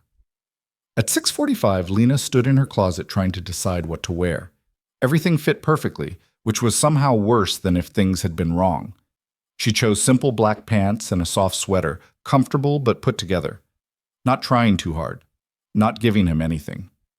She brought the baby monitor with her, unwilling to be separated from Isla even by the distance of a few rooms. The main dining room turned out to be exactly as overwhelming as she'd feared. Long table, chandelier, more silverware than any human could possibly need. Adrian was already there, standing by the window in dark slacks and a white shirt, no tie. He looked up when she entered, and something crossed his face too quickly for her to identify. Lena, he said. I wasn't expecting... Margaret said you wanted to eat together? I did. Lena moved to the table, noting that places had been set at one end, close, but not intimately so. Is that all right? Of course. Adrian held out her chair, the gesture automatic. I'm glad you're comfortable enough to leave your suite. I'm not comfortable, Lena said bluntly, but I'm not going to hide either. This is my life now, apparently. I might as well start living in it. Adrian took his own seat, and staff appeared immediately with the first course. The food was excellent, of course it was. But Lena barely tasted it. She was too busy watching Adrian, looking for cracks in his composure. Your mother came by, she said. She showed me pictures. Did she? Adrian's expression was carefully neutral. I hope she wasn't too overwhelming. She was kind and honest. She said I should test my boundaries here, see what happens when I push. Adrian's lips twitched in what might have been amusement. That sounds like my mother. So I'm testing, Lena continued. I want to go into town, tomorrow, just to see it, to know where I am. Adrian set down his fork carefully. With security. With security, Lena agreed. I'm not stupid, Adrian. I understand the reality, but I need to see something beyond these walls, even if it's just for an hour. All right, Lena blinked. All right? Just like that? You're not a prisoner, Lena. I told you that. If you want to go into town, we'll arrange it. Adrian's expression was serious. I appreciate you telling me rather than just leaving. That's a good sign. A sign of what? That you're willing to work within the parameters we've established. That you're not just looking for ways to run. He paused. Are you looking for ways to run? Lena considered lying, considered keeping her cards close. But Victoria's words echoed in her mind. Test the boundaries. See what happens. I don't know, she said honestly. Part of me wants to take Isla and disappear the first chance I get. But part of me knows that's not realistic anymore. That you'd find us. That running would just make everything worse. She met his eyes. So I'm trying to figure out how to live with this. With you.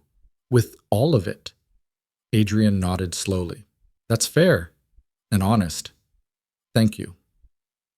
They ate in silence for a few minutes, the clink of silverware the only sound. Then Adrian spoke again, his voice quieter. I know you don't trust me. I know you probably never will, not completely. But I want you to know that everything I'm doing, the space, the boundaries, the choices, it's real. I'm not trying to manipulate you into caring about me. I'm trying to give you a life you can tolerate while keeping you and Isla safe. What if I never want more than tolerance? Lena asked. What if I live here for years and still hate you? Then you live here for years and hate me, Adrian said simply, and I accept that as the price of my mistakes. He looked at her directly. I'd rather have you hate me under my protection than love me and be dead because I wasn't there to keep you safe. The stark honesty of it stole Lena's breath. She wanted to argue, to push back, to insist he was being dramatic. But she'd seen enough of his world to know he wasn't exaggerating. Your enemies, she said carefully. The ones you're so worried about. Who are they? Adrian's expression darkened. People I've crossed in business. Rival organizations who see me as a threat. Former allies who became enemies when I consolidated power. He paused. My world is built on violence, Lena. I've tried to minimize it, to be strategic rather than brutal. But violence is still the foundation, and people remember. They wait for weakness. And a child, his voice roughened. A child is the ultimate weakness. Then maybe you should have thought about that before having one. I didn't plan Isla, Adrian said. Neither of us did. But she exists, and I will do whatever it takes to ensure she survives in a world that would see her as leverage against me. Lena thought about Isla, sleeping peacefully upstairs, utterly unaware of the danger her very existence represented. How long? She asked. How long before it's safe? I don't know. Months, maybe? I'm working on restructuring some things, making it clear that certain lines can't be crossed, building alliances that will protect her even if something happens to me. Adrian's hands clenched briefly, but these things take time and caution. And in the meantime, we live here, in this beautiful cage. In this beautiful cage, Adrian agreed. There was no apology in his voice, just acceptance of reality. They finished dinner with careful conversation about neutral things, Isla's feeding schedule, Dr. Chen's recommendations, the gardens that Lena might enjoy exploring. When the meal ended, Adrian walked her back to the elevator. Thank you for dinner, he said, for giving me a chance to explain. I know it doesn't change anything, but it changes some things, Lena interrupted. Not everything, not enough, but some things. She stepped into the elevator before he could respond, watching his face as the doors closed between them. He looked hopeful and sad and resigned all at once. Back in her suite, Lena checked on Isla, still sleeping soundly, and then stood at the window looking out over the dark grounds. Somewhere out there was a world she used to belong to, a life she'd imagined, A future that didn't include Adrian Falcone or his dangerous legacy. But that future was gone now. Had been gone the moment she'd decided to keep the baby. The moment she'd chosen love over freedom. Now she had to figure out how to build something new. Something that kept Isla safe while allowing Lena to remain herself. Something that existed in the impossible space between captivity and partnership. She didn't know if it was possible, but for her daughter, she would try. The trip into town happened 3 days later, after Adrian had arranged security protocols that seemed excessive even by his standards. 2 SUVs, 4 guards who tried very hard to look like they weren't guards, and a carefully mapped route that avoided anywhere Adrian deemed potentially problematic. Lena dressed Isla in a simple onesie and wrapped her in a soft blanket, then stood in front of her closet trying to decide what one wore to venture outside a gilded cage for the first time. She settled on jeans and a sweater, pulling her hair back in a ponytail that made her look younger than her years. Margaret had arranged for a car seat to be installed, and one of the guards, a woman named Sarah, who had kind eyes and capable hands, helped Lena secure Isla properly. Adrian stood nearby, not interfering but clearly struggling with the urge to supervise every detail. "The town is small," he said as Lena settled into the back seat. "About 15,000 people. There's a main street with shops, a library, a few restaurants. Sarah knows where everything is. She'll stay with you." "I know," Lena said. "We went over this already." "I know we did. I'm just—" Adrian stopped, his jaw tightening. "Be safe." "We're going to the library, Adrian, not a war zone." "Everywhere is a war zone if you're not careful." Lena wanted to snap at him, to tell him he was being paranoid, but when she looked at his face, at the genuine fear lurking beneath the controlled exterior, she found herself softening despite her best intentions. "We'll be fine," she said quietly. "I promise to be careful." The drive took 20 minutes through countryside that was genuinely beautiful. Rolling hills, old farmhouses, the kind of landscape that belonged on postcards. The town itself was exactly as Adrian had described, small, quiet, with a main street that looked like it hadn't changed much since the 1950s. Sarah parked in front of the library, a modest brick building with flower boxes in the windows. "Take your time," she said. "I'll be right here if you need anything." Lena lifted Isla's carrier and stepped out into fresh air that smelled like freedom. It was a beautiful autumn day, the kind that made her chest ache with memories of what her life was supposed to be. She was supposed to be here as a local, not as a wealthy man's kept woman. She was supposed to belong. The library was nearly empty on a Thursday afternoon. An older woman at the circulation desk looked up with a welcoming smile.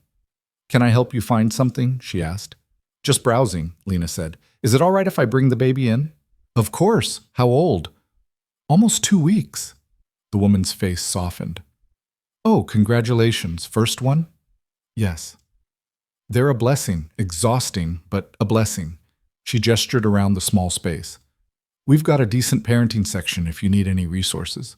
And story time on Saturdays, though she's a bit young for that yet." Lena thanked her and wandered through the stacks, Isla sleeping peacefully in her carrier. The library was exactly the kind of place she'd imagined working in. Cozy, worn, full of books that people actually read rather than collected for status. She found the parenting section and pulled a few titles, then moved to the fiction shelves. She was reading the back cover of a mystery novel when she heard a familiar voice. "I thought I might find you here." Lena turned to find Adrian standing in the doorway, looking completely out of place in his expensive clothes and urban sophistication. The librarian was staring at him with undisguised interest. "What are you doing here?" Lena asked, keeping her voice low. "I wanted to see what you thought of the town." Adrian moved closer, his eyes on Isla. "And I couldn't stay away. I tried. I lasted almost an hour before I had to follow." "Adrian," Lena's voice held warning, "you said I could have space." "You have space. I'm here, in case you need anything." He looked almost sheepish, which was so unlike him that Lena didn't know how to respond.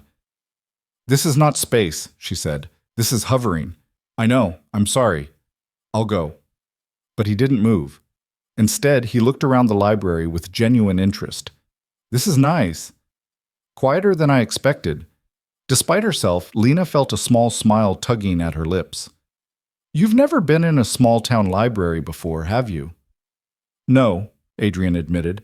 My experience with libraries tends toward university research facilities and private collections. Of course it does. Lena shifted Isla's carrier to her other arm. Well, this is what normal people do. We go to libraries, we browse, we check out books for free instead of buying first editions. I could buy you first editions, Adrian offered. The estate library could use updating anyway.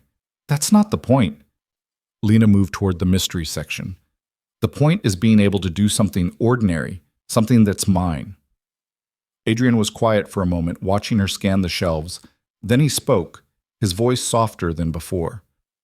I'm sorry, you're right. I'm hovering. It's just... He stopped, seeming to struggle with words. I've spent 7 months imagining every terrible thing that could happen to you. And now that you're here, now that you're safe, my brain can't quite accept it, can't stop running scenarios.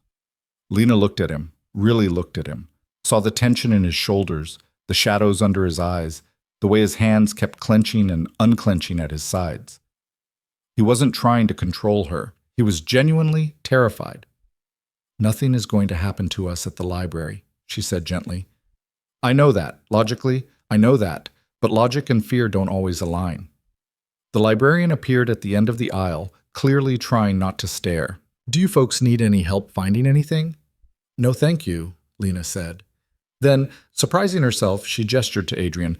This is my... She stopped, unsure what to call him. Partner? Captor? The father of her child? Adrian, he supplied smoothly, extending his hand. I'm Isla's father. The librarian's eyes widened slightly. Oh, well, congratulations to you both. She's beautiful. After the librarian left, Lena turned to Adrian. You can stay, but you have to let me browse in peace. No hovering, no commentary, just exist quietly. Adrian nodded, relief washing over his features. I can do that. He couldn't, actually. For the next 20 minutes, he trailed behind her through the stacks, trying and mostly failing to appear casual. He picked up books at random, clearly not reading them. He watched everyone who came near them with barely concealed suspicion. When a teenager dropped a stack of textbooks with a loud crash, Adrian's hand went to his jacket, to where Lena suspected he kept a gun, before he caught himself. It should have been irritating. It was irritating, but it was also, in a strange way, almost endearing. This powerful, dangerous man reduced to a nervous wreck by the simple act of accompanying his daughter to a library. Lena selected 5 books and moved to the circulation desk to get a library card. The process was simple: proof of address, a form to fill out, a temporary card issued on the spot. What address should I use? She asked Adrian quietly. He pulled out his phone and showed her the estate's address. The librarian didn't even blink at the prestigious location, just copied it down efficiently. You're all set, she said, handing Lena the temporary card. These will be due back in 3 weeks. We can call if you'd like reminders. Walking out of the library with her new card and her stack of books, Lena felt something shift inside her. This small act, this normal, ordinary thing, made the situation feel fractionally more bearable. She wasn't just a prisoner in Adrian's house. She was a person with a library card, with books she'd chosen, with some tiny measure of autonomy. Thank you, she said to Adrian as they reached the car. For what? For letting me do this. For not making it into a bigger production than it needed to be. She paused. Even if you did follow me like a paranoid bodyguard. Adrian's lips twitched. I prefer concerned father. You were definitely paranoid. Can I be both? Sarah helped Lena get Isla secured in the car seat, and they drove back to the estate in comfortable silence. When they arrived, Adrian walked them to the elevator despite clearly having work waiting for him. I have a conference call in an hour, he said, but I was thinking, if you're comfortable with it, I'd like to spend some time with Isla later. Maybe help with her bath? Lena considered this. She'd been keeping Isla mostly to herself, protective and possessive in ways she knew weren't entirely healthy. But Adrian was trying, had been trying, consistently, for days now. And Isla deserved to know her father, even if Lena wasn't ready to forgive him. All right, she said. Come by around 7. I'll show you how to do it. The relief on Adrian's face was almost painful to witness. Thank you, Lena, really. That evening, Adrian appeared at exactly 7 o'clock, dressed in dark slacks and a simple shirt, looking more nervous than Lena had ever seen him. She'd laid out everything they needed in the nursery: baby tub, gentle soap, soft towels, fresh clothes. "It's not complicated," Lena said, undressing Isla gently. "But you have to support her head at all times, and the water can't be too hot. Test it with your elbow first." Adrian tested the water carefully, then watched as Lena demonstrated how to hold Isla securely while washing her. The baby kicked and squirmed, making small sounds of protest at the unfamiliar sensation.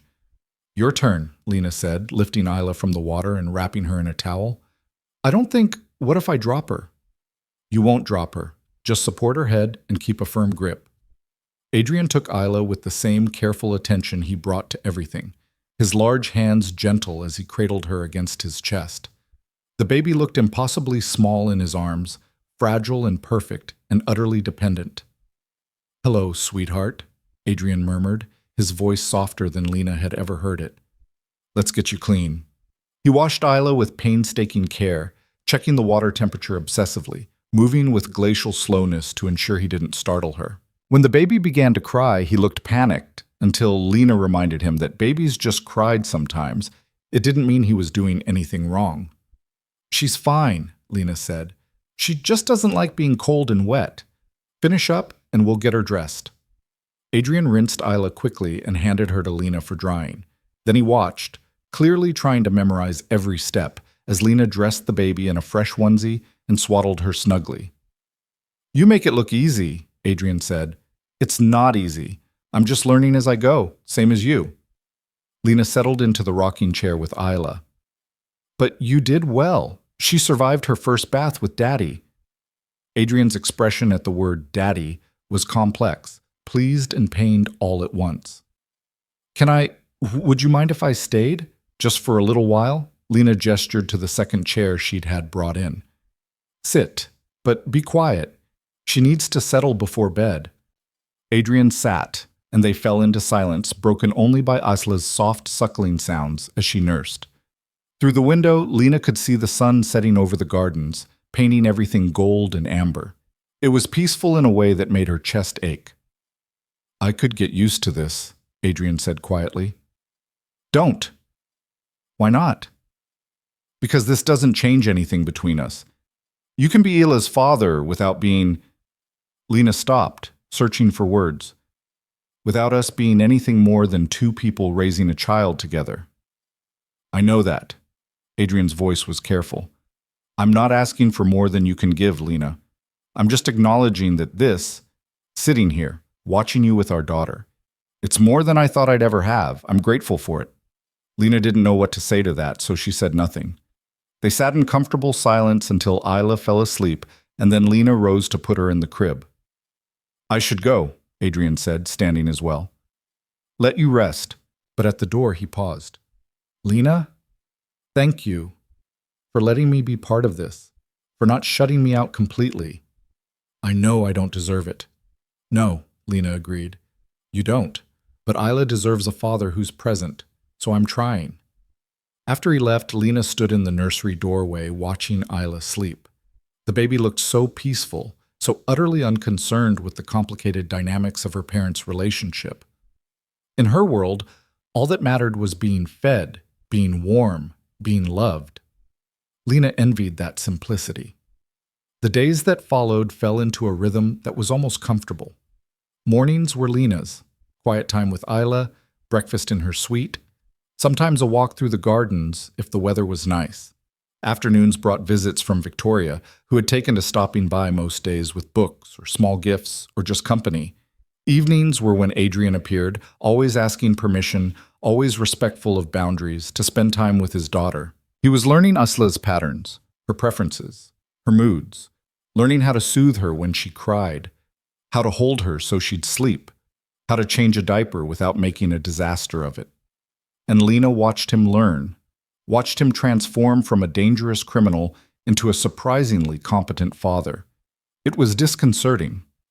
2 weeks after their arrival, Victoria invited Lena to lunch in the main house. Lena accepted, leaving Isla with Adrian, who looked terrified and thrilled in equal measure, and followed Victoria to a sun-filled room with windows overlooking a fountain.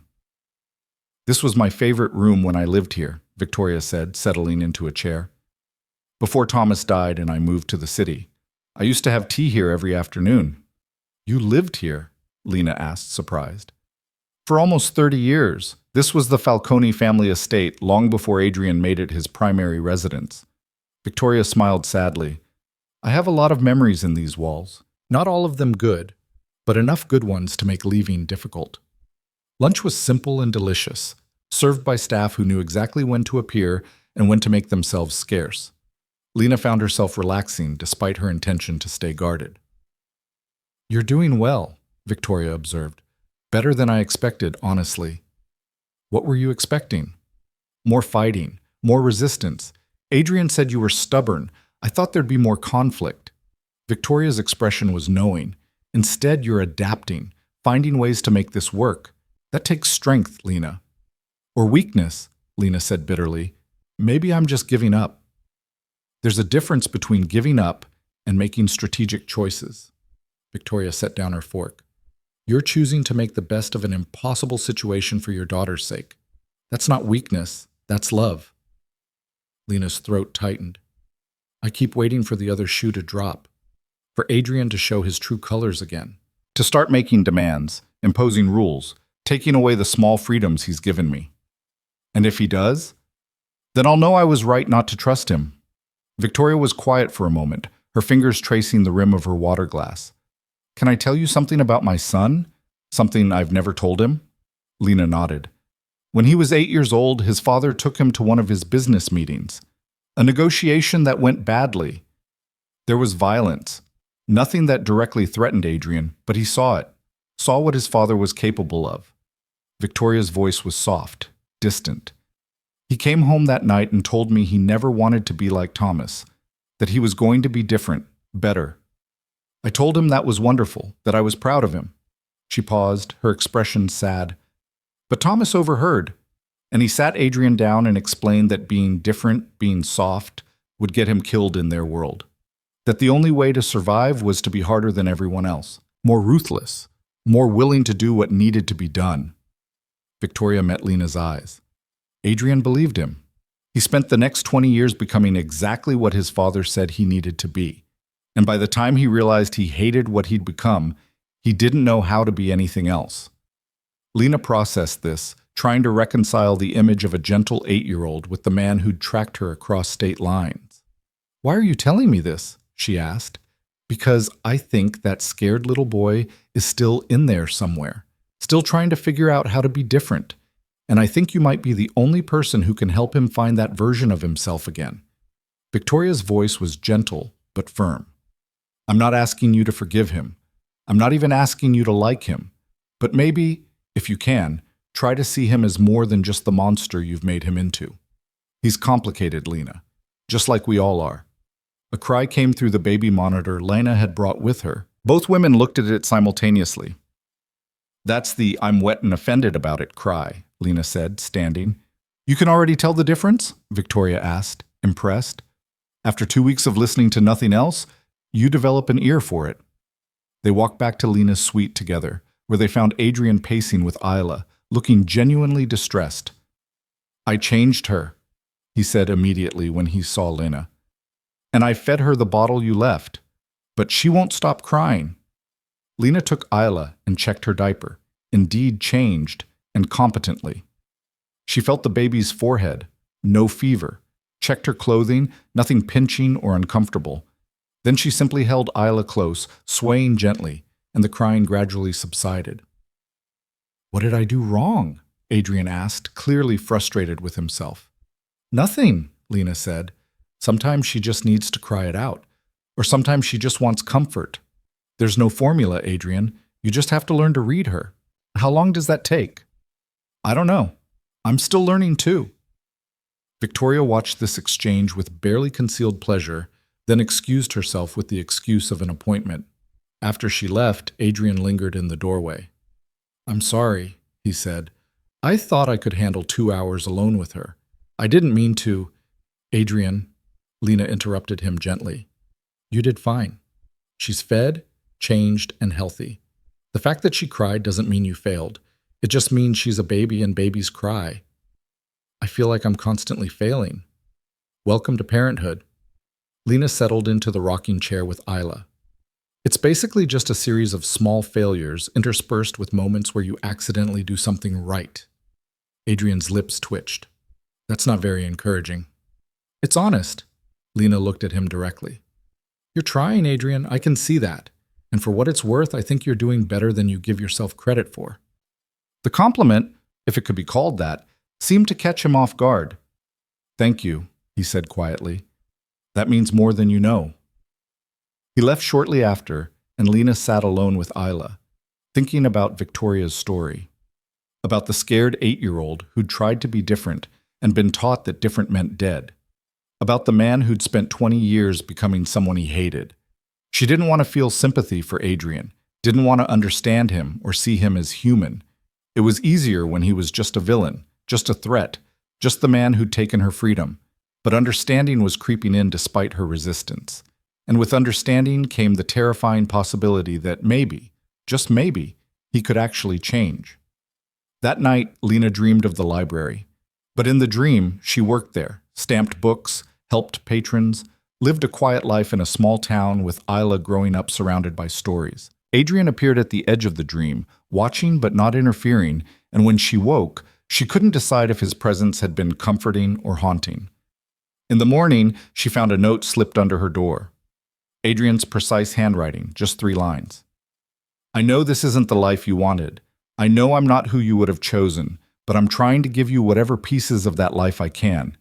Just tell me what you need.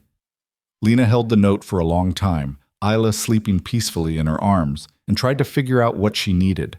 Freedom was impossible. Forgiveness felt too far away. Trust seemed like a fantasy. But maybe she could accept partnership, the kind built not on love or passion, but on shared purpose and mutual respect, and the fierce determination to give their daughter the best life possible. It wasn't what she'd dreamed of. But as she looked around her beautiful suite, thought about the library card in her wallet, remembered Adrian's gentle hands bathing Isla the night before, she wondered if it might be enough. The turning point came on a Tuesday morning 6 weeks after their arrival at the estate.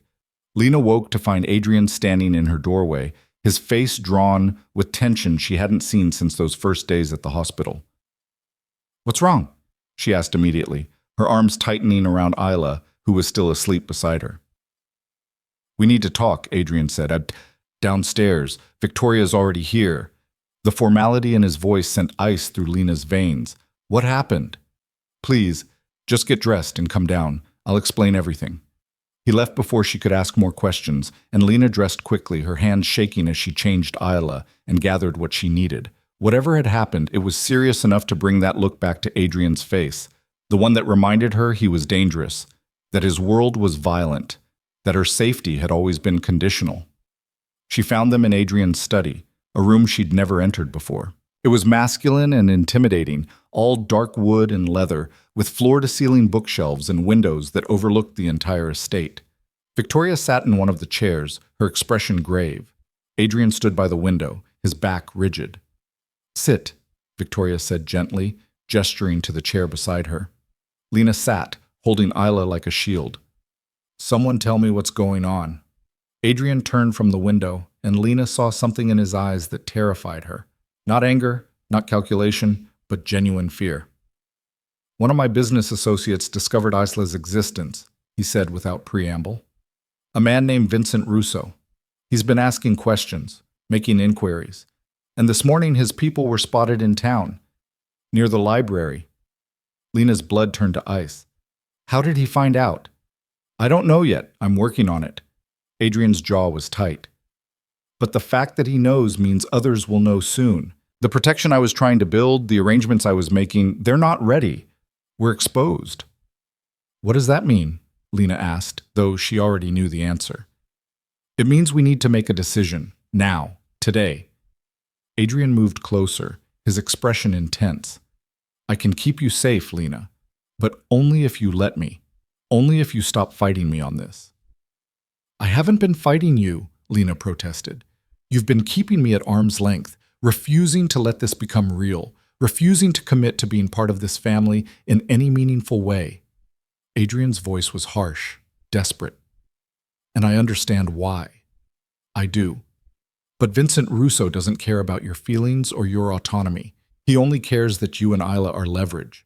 And the only way to make you not leverage is to make it clear that you're not separate from me. That touching you means war. Lena looked at Victoria, searching for guidance. The older woman's expression was sad but resolute. He's right, Victoria said quietly. I wish he wasn't, but he is. As long as you remain Adrian's ex-girlfriend, the mother of his illegitimate child, you're vulnerable. But if you become his wife, publicly, officially, you gain the full protection of the Falcone name. So this is it, Lena said, her voice brittle. The ultimatum.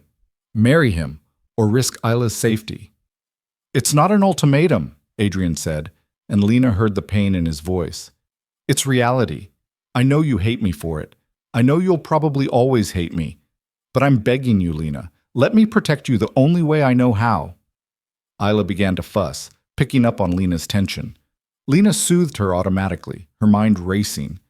6 weeks ago, she would have refused, would have fought this with everything she had, would have rather run again than give Adrian this victory. But 6 weeks of watching him be patient, of seeing him try, of witnessing the genuine terror he felt every time she left the estate with Isla. 6 weeks had changed something fundamental. What would it look like? She asked quietly. Adrian blinked, clearly not having expected the question. What? The marriage. What would it actually look like? What would you expect from me? Nothing different than what we have now, Adrian said immediately. Separate rooms, separate lives, you'd have complete autonomy over Isla's care and your own schedule. The only thing that would change is the legal documentation and the public perception. And you'd be fine with that. A marriage in name only? Adrian's expression was carefully controlled, but Lena saw something flicker in his eyes. Longing, maybe, or resignation. What I want doesn't matter. What matters is keeping you both safe. That's not an answer, Lena pressed. I need to know, Adrian. What do you want from this? The silence stretched, heavy with unspoken truths. Finally, Adrian spoke, his voice low and honest in a way that made Lena's chest tight. I want what I've always wanted. You, Lena, not as a possession or a trophy or something to control. Just you. Building a life together. Being partners in every sense. He met her eyes. But I know that's not possible. I know I destroyed any chance of that when I tracked you down and forced you here. So I'll take what I can get. Your safety, your presence in Isla's life, the illusion of family. It's more than I deserve. Victoria stood quietly. I'll give you two some privacy, she said, touching Lena's shoulder briefly before leaving. Alone with Adrian, Lena felt the weight of the moment pressing down on her. Everything had been building to this. Every careful boundary, every tentative step toward cooperation, every moment of watching him try to be better than what his world had made him. If I do this, Lena said slowly, I need something from you. Anything. I need the truth. About everything. About your business, about the dangers, about what our life will actually look like. No more managing me. No more deciding what I can and can't know to protect me. If I'm going to be your wife, even in name only, I need to understand exactly what that means. Adrian nodded. Fair. What do you want to know? Start with Vincent Russo. Who is he, and why does he care about Isla? Adrian moved to his desk, pulling out a file. Vincent Russo runs the Chicago operation that's been trying to push into my territory for the past 3 years. We've had an uneasy truce, but it's always been fragile. He's smart, ruthless, and very good at finding weaknesses. He handed her the file. 2 months ago, I declined a business partnership he proposed. He didn't take it well, and now he's looking for leverage. Lena opened the file, scanning photos and documents that painted a picture of a dangerous man. And if we're married, why would that stop him? Because it changes the calculation. Right now, you're an ex-girlfriend. Attacking you would be an insult, but not necessarily war. But if you're my wife, if you're a Falcone, then touching you becomes a direct attack on the family, on the legacy, on everything my father built and I've maintained. Adrian's voice was hard. Vincent knows what that means. He knows the response would be absolute and brutal. It's not about morality, Lena. It's about mathematics. The cost of attacking you would exceed any possible benefit. So I become untouchable by becoming your property, Lena said bitterly. By becoming family, Adrian corrected. There's a difference. Lena looked down at Isla, who had fallen back asleep, utterly peaceful and unaware of the adult machinations swirling around her. What would she tell her daughter someday about this choice? How would she explain that she'd married a man she didn't love, didn't trust, maybe couldn't ever forgive, just to keep her safe? But as she looked at Isla's perfect, innocent face, the answer became clear. She would tell her daughter the truth. That love came in many forms. That sometimes the strongest love meant making impossible choices. That protecting the people you cared about mattered more than pride or freedom or the fairy tale ending everyone was supposed to want. All right, Lena said quietly. I'll marry you. Adrian's entire body went still. You're sure? No, but I'm doing it anyway. Lena met his eyes. For Isla, not for you, not for us, for her. I know, Adrian said, and there was such profound sadness in his voice that Lena almost felt sorry for him. Almost. Thank you, Lena. I know what this costs you. Do you? The question came out sharper than she intended. Do you really understand what you're asking me to give up? The last piece of myself that wasn't touched by you? The last choice that was supposed to be mine? Yes, Adrian said simply. I do. And I'm sorry. But I'd rather have you hate me and alive than love me and dead. The stark honesty of it stole whatever response Lena had been preparing. She stood, cradling Isla carefully. When? As soon as possible. This weekend, if you're willing. Small ceremony, just family and essential witnesses. We can do something larger later if you want, but right now speed matters more than spectacle. Fine. This weekend. Lena moved toward the door, then paused. Adrian? I meant what I said. I need complete honesty from now on. If there are threats, if there are problems, if anything changes, you tell me. Immediately. No protecting me from information. Deal? Deal, Adrian agreed. The next 3 days were a blur of preparations that Lena barely participated in. Victoria took charge with the efficiency of someone who'd planned weddings before, making decisions and consulting Lena only when absolutely necessary. A dress appeared in Lena's closet, simple, elegant, cream-colored rather than white. Appropriate for someone who'd already had a child out of wedlock, Victoria explained gently. Lena tried it on alone in her room and stared at herself in the mirror. She looked like a bride. She felt like a fraud. The ceremony was scheduled for Saturday afternoon in the estate's garden.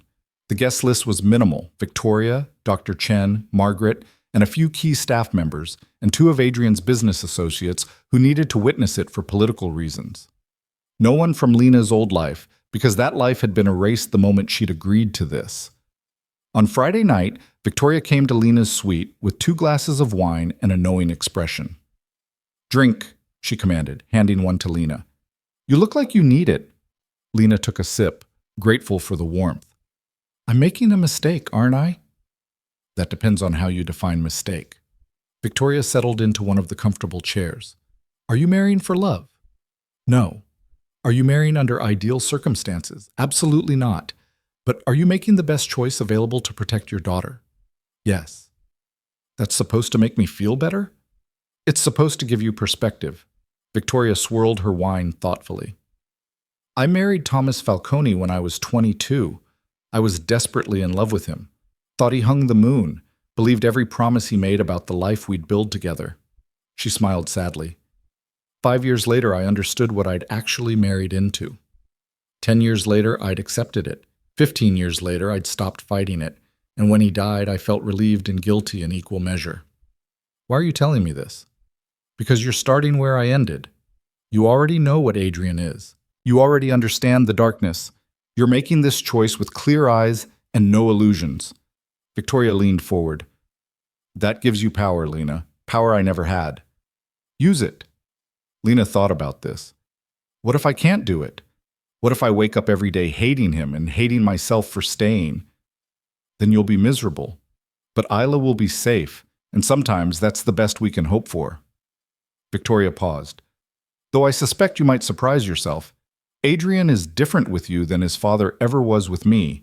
He's trying. Really trying. That has to count for something.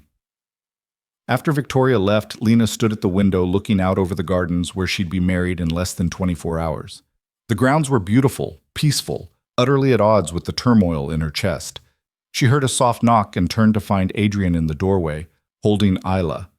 She was crying, he explained. I heard her on the monitor and thought you might want a break.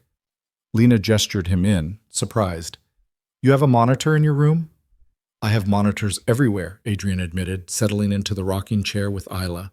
I like knowing when she needs something, even if I can't always be the one to provide it. They sat in comfortable silence while Adrian rocked Isla gently. He'd gotten good at it over the past weeks, Lena noticed. His movements were confident now, assured. He'd learned how to hold her so she'd settle, how to find the rhythm that soothed her. Are you nervous? Lena asked finally. About tomorrow? Terrified, Adrian said honestly. Not about the ceremony itself, but about what it represents, about the responsibility of keeping you safe, about the possibility that I might fail. You won't fail. The words surprised Lena even as she said them, but she realized they were true. Whatever else Adrian was, he was competent, thorough.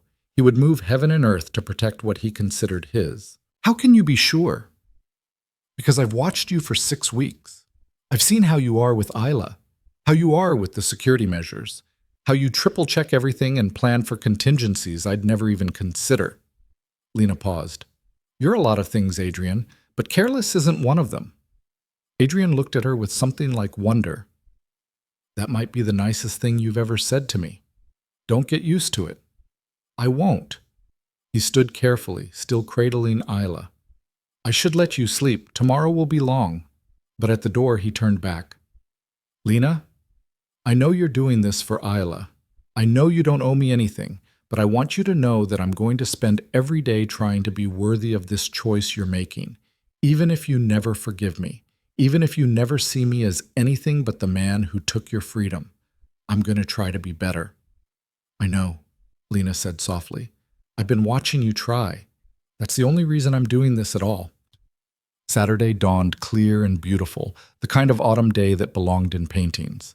Lena woke early, fed Isla, and tried not to think too hard about what she was about to do. Victoria arrived mid-morning with a hairdresser and makeup artist who worked efficiently while Victoria kept up a steady stream of calming conversation. The dress fit perfectly, of course. Everything in Lena's life fit perfectly now, every detail managed and controlled and optimized. She stared at herself in the mirror and barely recognized the woman looking back. She looked elegant, sophisticated, like someone who belonged in Adrian's world. She looked nothing like the woman who'd fled Chicago with nothing but a backpack and a secret.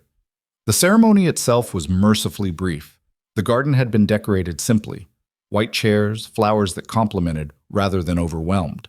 Adrian stood at the front in a dark suit, his expression carefully neutral. But when Lena walked toward him carrying Isla, because she refused to leave her daughter with anyone during this, she saw his mask slip, saw vulnerability and hope and fear all at once.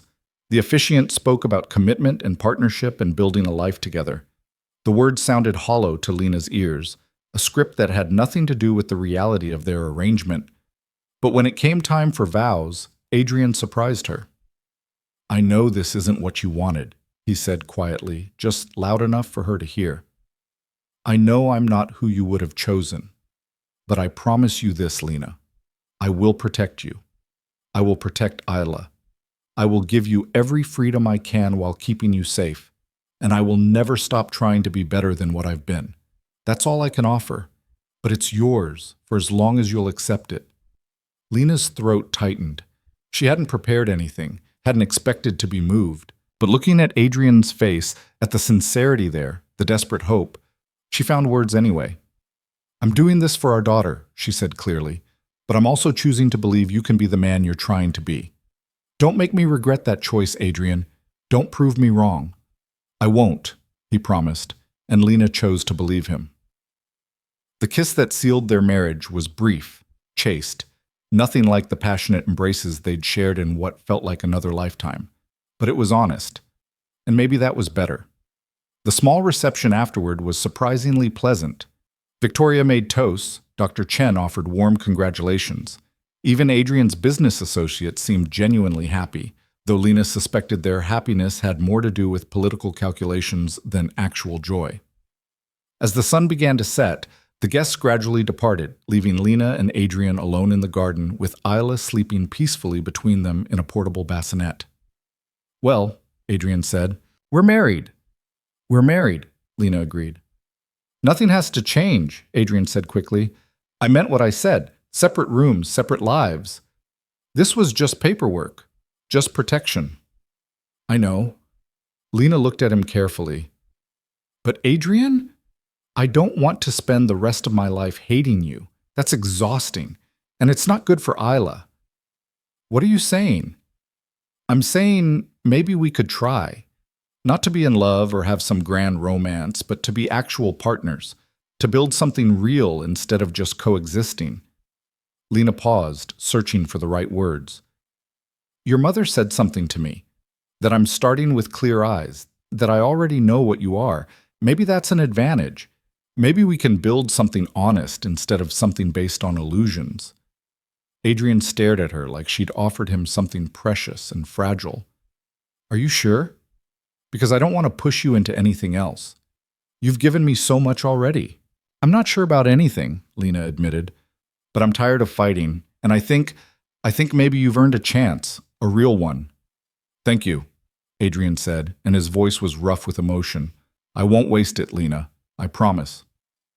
They sat together as darkness fell, watching the stars emerge one by one.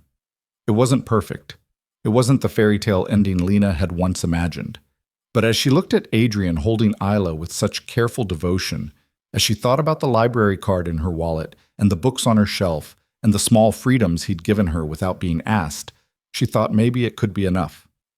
The weeks that followed brought change, but not the kind Lena had feared.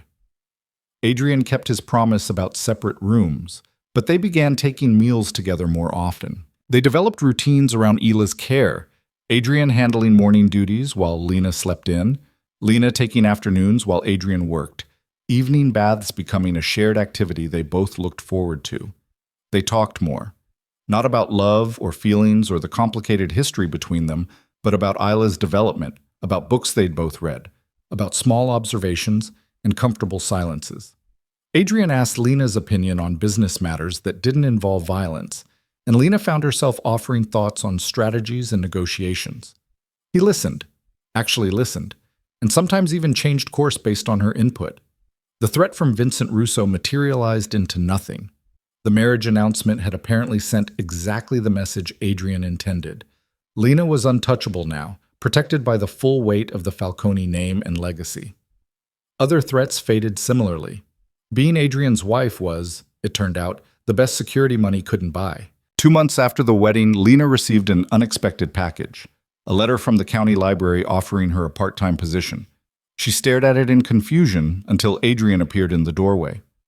"I made some calls," he admitted.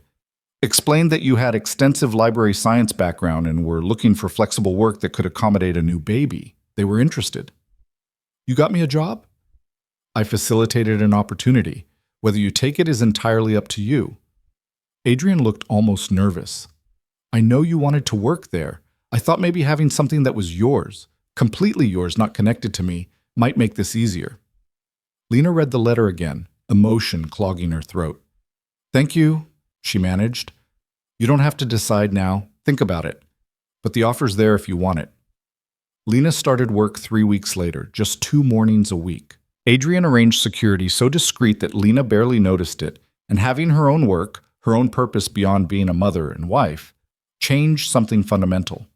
She came home energized, eager to tell Adrian about the patrons she'd helped or the books she'd recommended. And he listened with genuine interest, asking questions, remembering details for later conversations.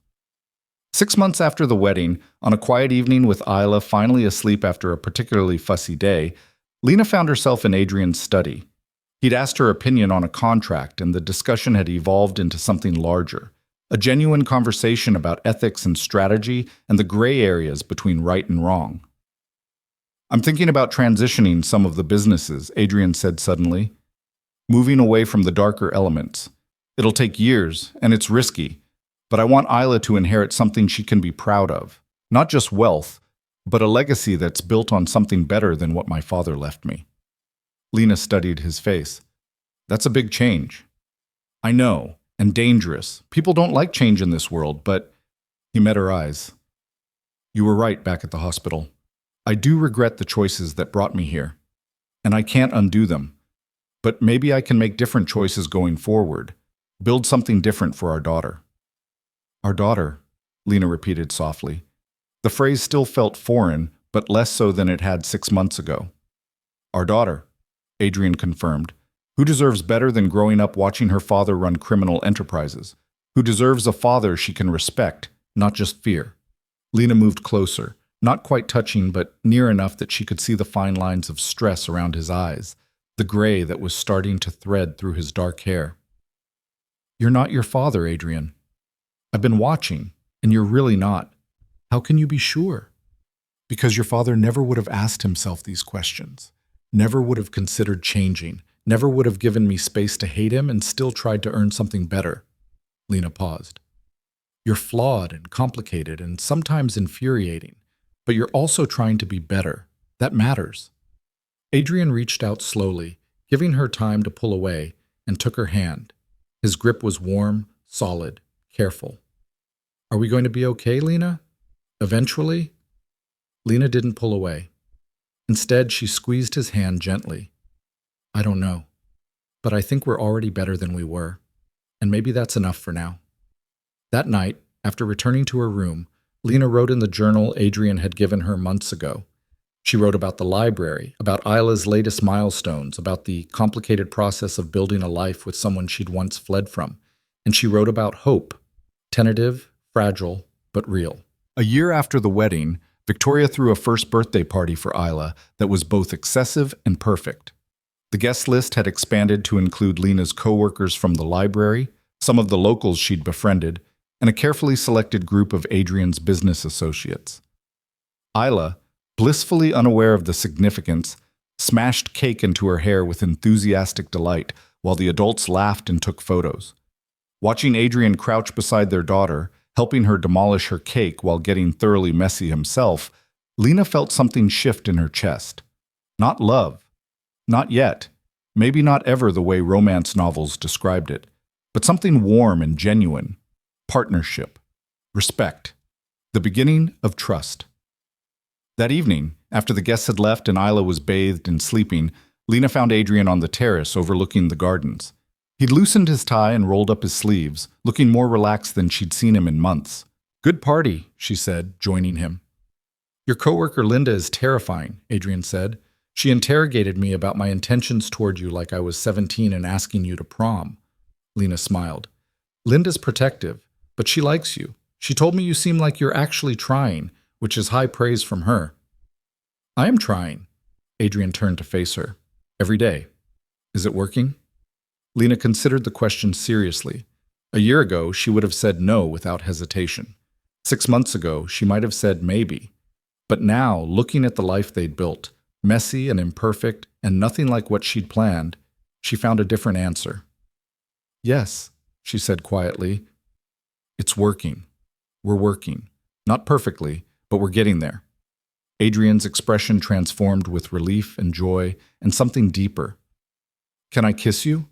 Not because we're married or because anyone's watching, just because I want to. Lena's heart hammered against her ribs. This was a line they hadn't crossed since their wedding, a boundary she'd maintained carefully. But standing here, after a year of watching him try, of building something real from the wreckage of forced proximity, she found she wanted to cross it. Yes, she said. The kiss was gentle, questioning, nothing like their passionate encounters in Chicago. It was a kiss between two people learning each other again, between partners building something new from broken foundations. And when they pulled apart, Lena found herself smiling. That was nice, she said. It was, Adrian agreed. Can we do it again sometime? Maybe, Lena said, but her smile suggested the maybe was really a yes. They stood together on the terrace as night settled over the estate, and Lena thought about the woman she'd been, terrified and alone in that Kentucky hospital, convinced her life was over. That woman wouldn't recognize who Lena had become, wouldn't understand the choices she'd made or the peace she'd found in unexpected places. But that woman had also been fighting for survival. And Lena had survived. She'd done more than survive. She'd built a life. Not the one she'd imagined, but something real and sturdy and hers. "I need to tell you something," she said suddenly. Adrian tensed. "What?" "I don't hate you anymore. I thought I would always hate you, but I don't." Lena looked at him directly. "I don't love you either, not yet. Maybe not ever in the way you want, but I care about you, about what happens to you, about building this life we're creating together." "That's more than I deserve," Adrian said, his voice rough, "and more than I hoped for." "Don't waste it," Lena said, echoing her wedding vows. "Keep trying, keep being better, and maybe someday I'll get all the way to love." "And if you don't? Then we'll have something else, something honest and real and built on choice instead of force." Lena paused.